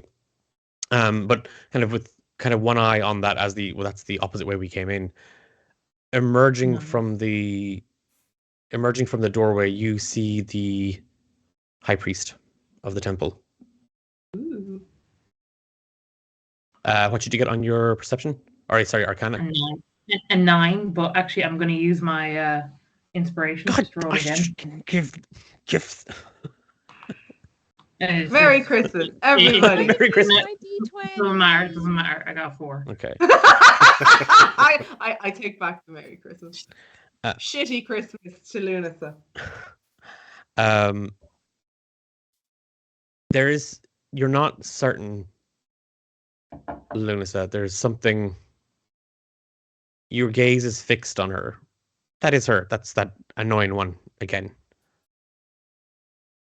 But she's not the same.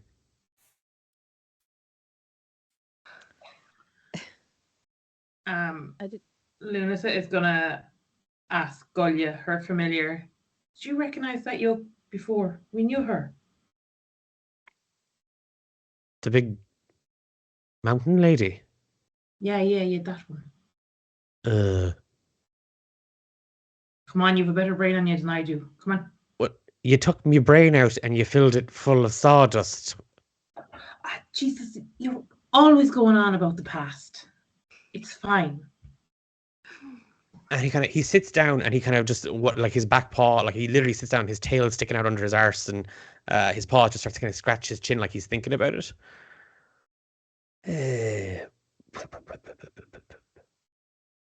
Do you know what? I think you're fucking right. Come on. And he does that weird little happy little fox thing where he gets up on his feet because he's remembered and he knows something that you don't know. And I get up and I'll follow along. And you all kind of watch as Lunasa bounds out a door to the west. Where is she going? There's a weird, dusty-looking fox leading her wherever they're going. Who's definitely bigger than she is. Yes.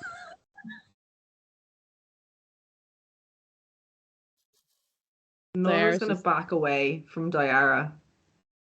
She's going to scooch away and stand up and step back. Who are you? Very funny. I think we've been through enough today. Who are you? Don't come near me until you tell me. Nora, it's me. How do you know my name? I'm your sister. I don't have a sister anymore. Dara's face will just drop. Nora, it's me, Diara. Does the name mean anything to her, Declan? No. I'm going to try something. Oh, fuck off. I'm going to take a lump of There, ice. cast Shatter. No.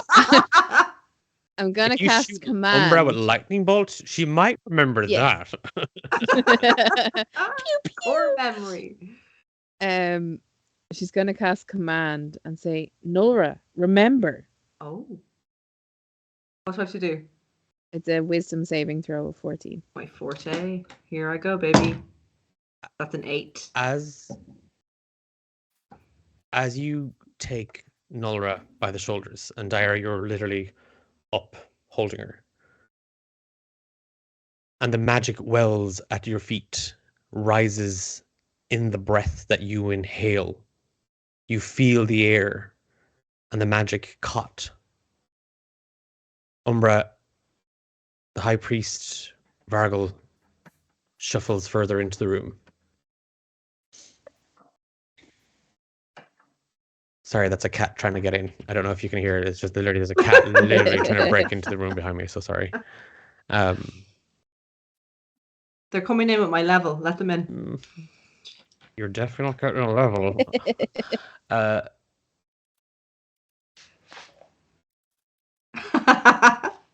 Sorry, cat and chat just said, let me in. Cat's trying to break in. What the hell? She's in your house right now. Oh, They're welcome doing in, the whole Cat. shining thing. There's an axe. It's grim. Get him, cat. Get him. You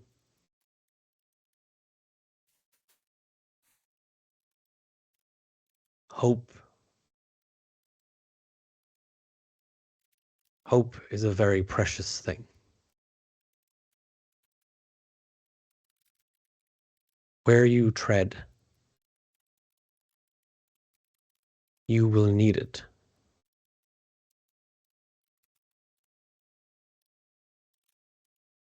What you seek, young one. And you feel his eyes drift towards you, Dara, and the spell rises inside. You cannot will her memories back.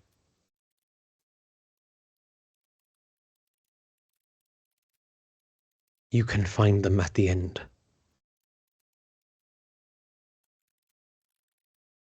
But do not let hope turn to despair. Because that will anchor you and tie you and bind you. It will drag you down deeper than any abyss.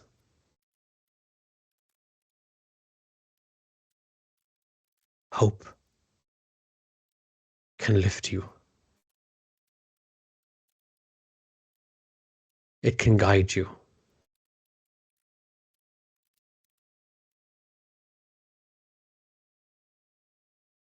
Thank you.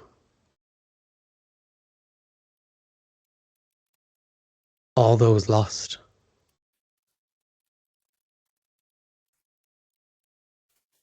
I had hoped would be found.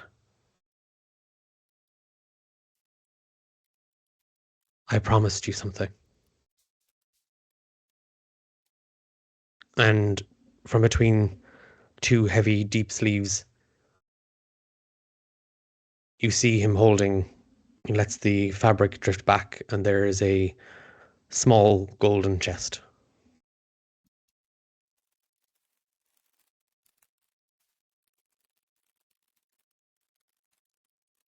Fred is kind of he's looking at the chest. He's not paying a huge amount of attention to it. His eyes kind of fall on it for a second, and then he looks up and locks him in the eye and just shakes his head and says,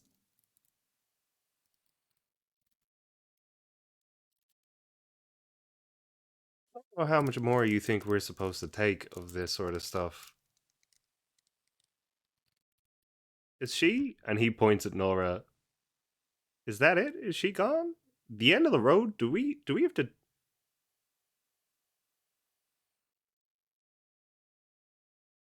He turns away from him entirely and just says, hey, so I'm not a doctor, but I'm not a doctor, to Nora. And he says, and I don't know, it seems kind of like maybe this is a head wound thing. So if you don't mind, I'll just give you like a real quick once over and just check and see that you're okay. And then, you know, you might just not go to sleep for a while. And I can't remember all of the rest, but we'll get through it. It'll be fine. If you don't mind, I'll just... If he attempts to go near her, or put his hands near her, she's gonna slap him away. No, he's not. He's approaching with his hands raised. He's like, just need to do a quick once over. That's all. Just check you for bumps and bruises. Don't fucking touch me. Who the fuck are you? Cuts. Yep. No, yeah, no, I got that. But Oh. Oh. Oh, Lunasa gave up. Understandable.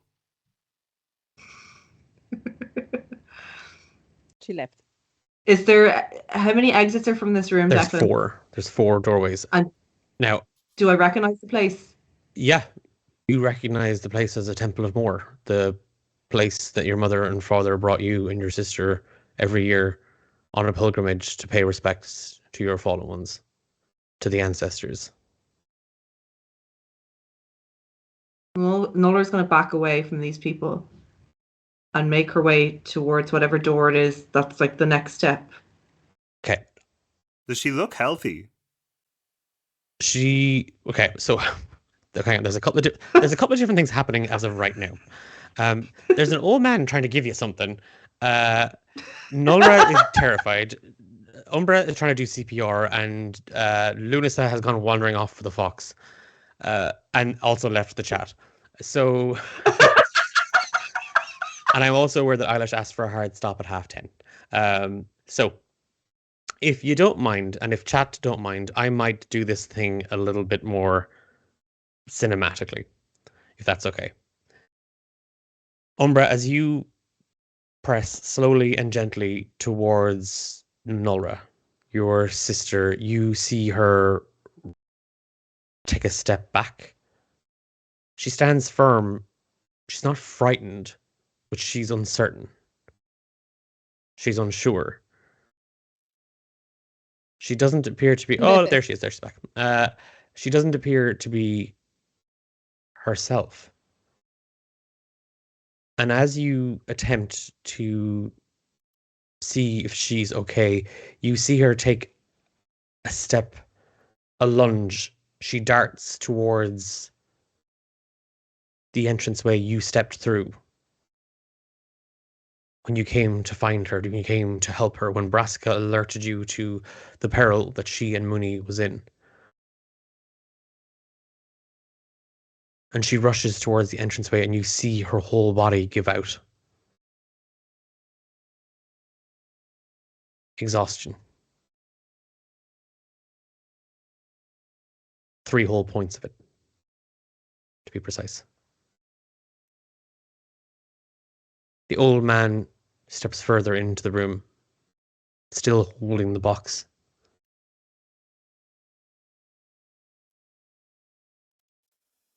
Keep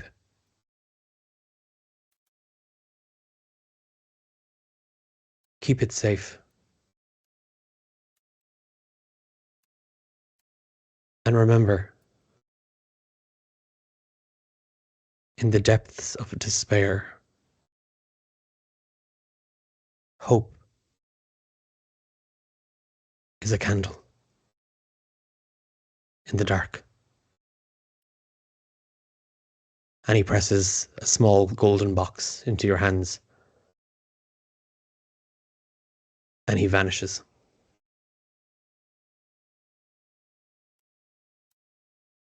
Dara, you watch. And as you go to help Nolra, you find Umbra standing there with a small golden box in his hand.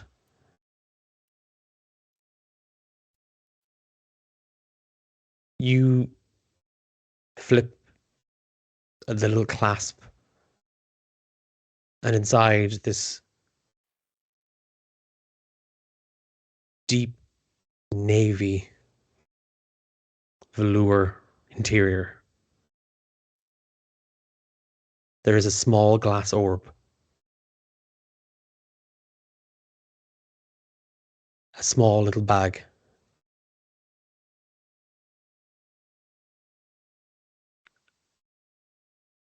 And a pure white candle.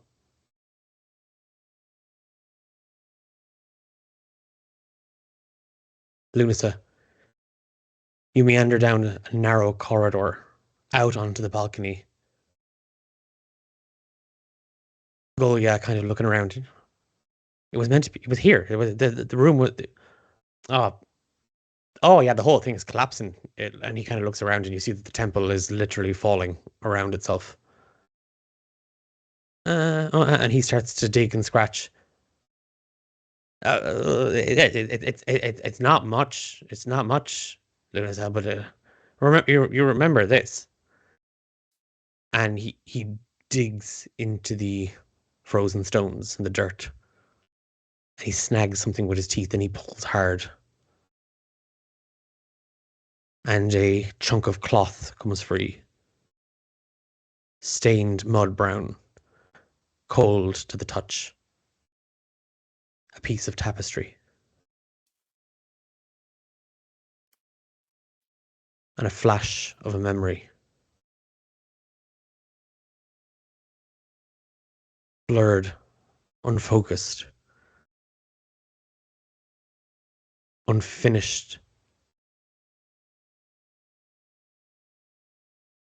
Olam's call. The world shatter. 5 shards.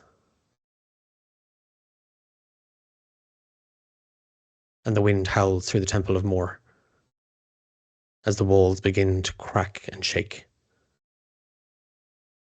And we'll leave chapter 23, Hope and Despair, part 2, there. Lads. Now, when I said that was a roller coaster, Declan.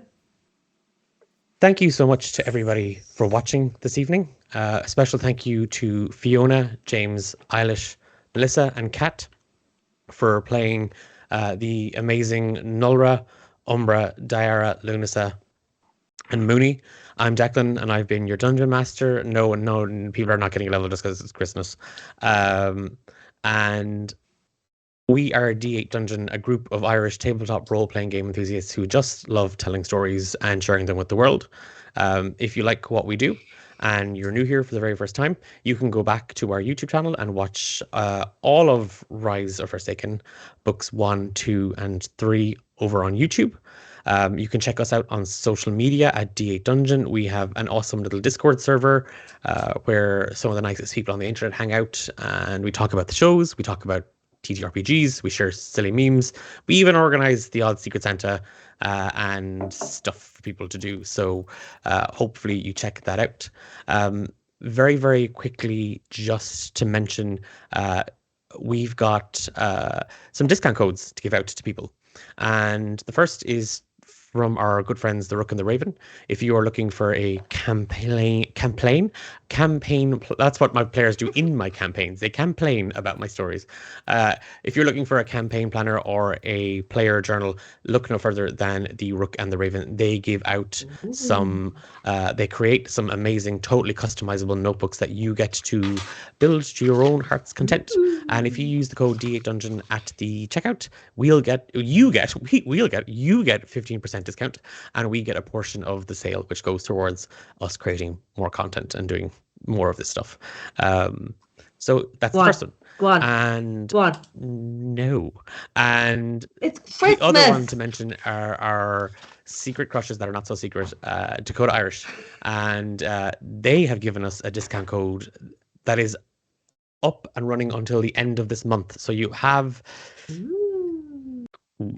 12 more days. I was trying to do math in my brain, and it's hard after all this D&D. You have 12 more days to go and get your hands on some discounted dice. If you use the code D8 Dungeon at the checkout, you'll get 10% off your order, and you'll be supporting one of our favorite businesses and our favorite Irish businesses. So do give the gang at Dakota Irish a visit. And it's never too early to look at a dice collection for the next year. 2023 means a new year, new you, new roles, new dice.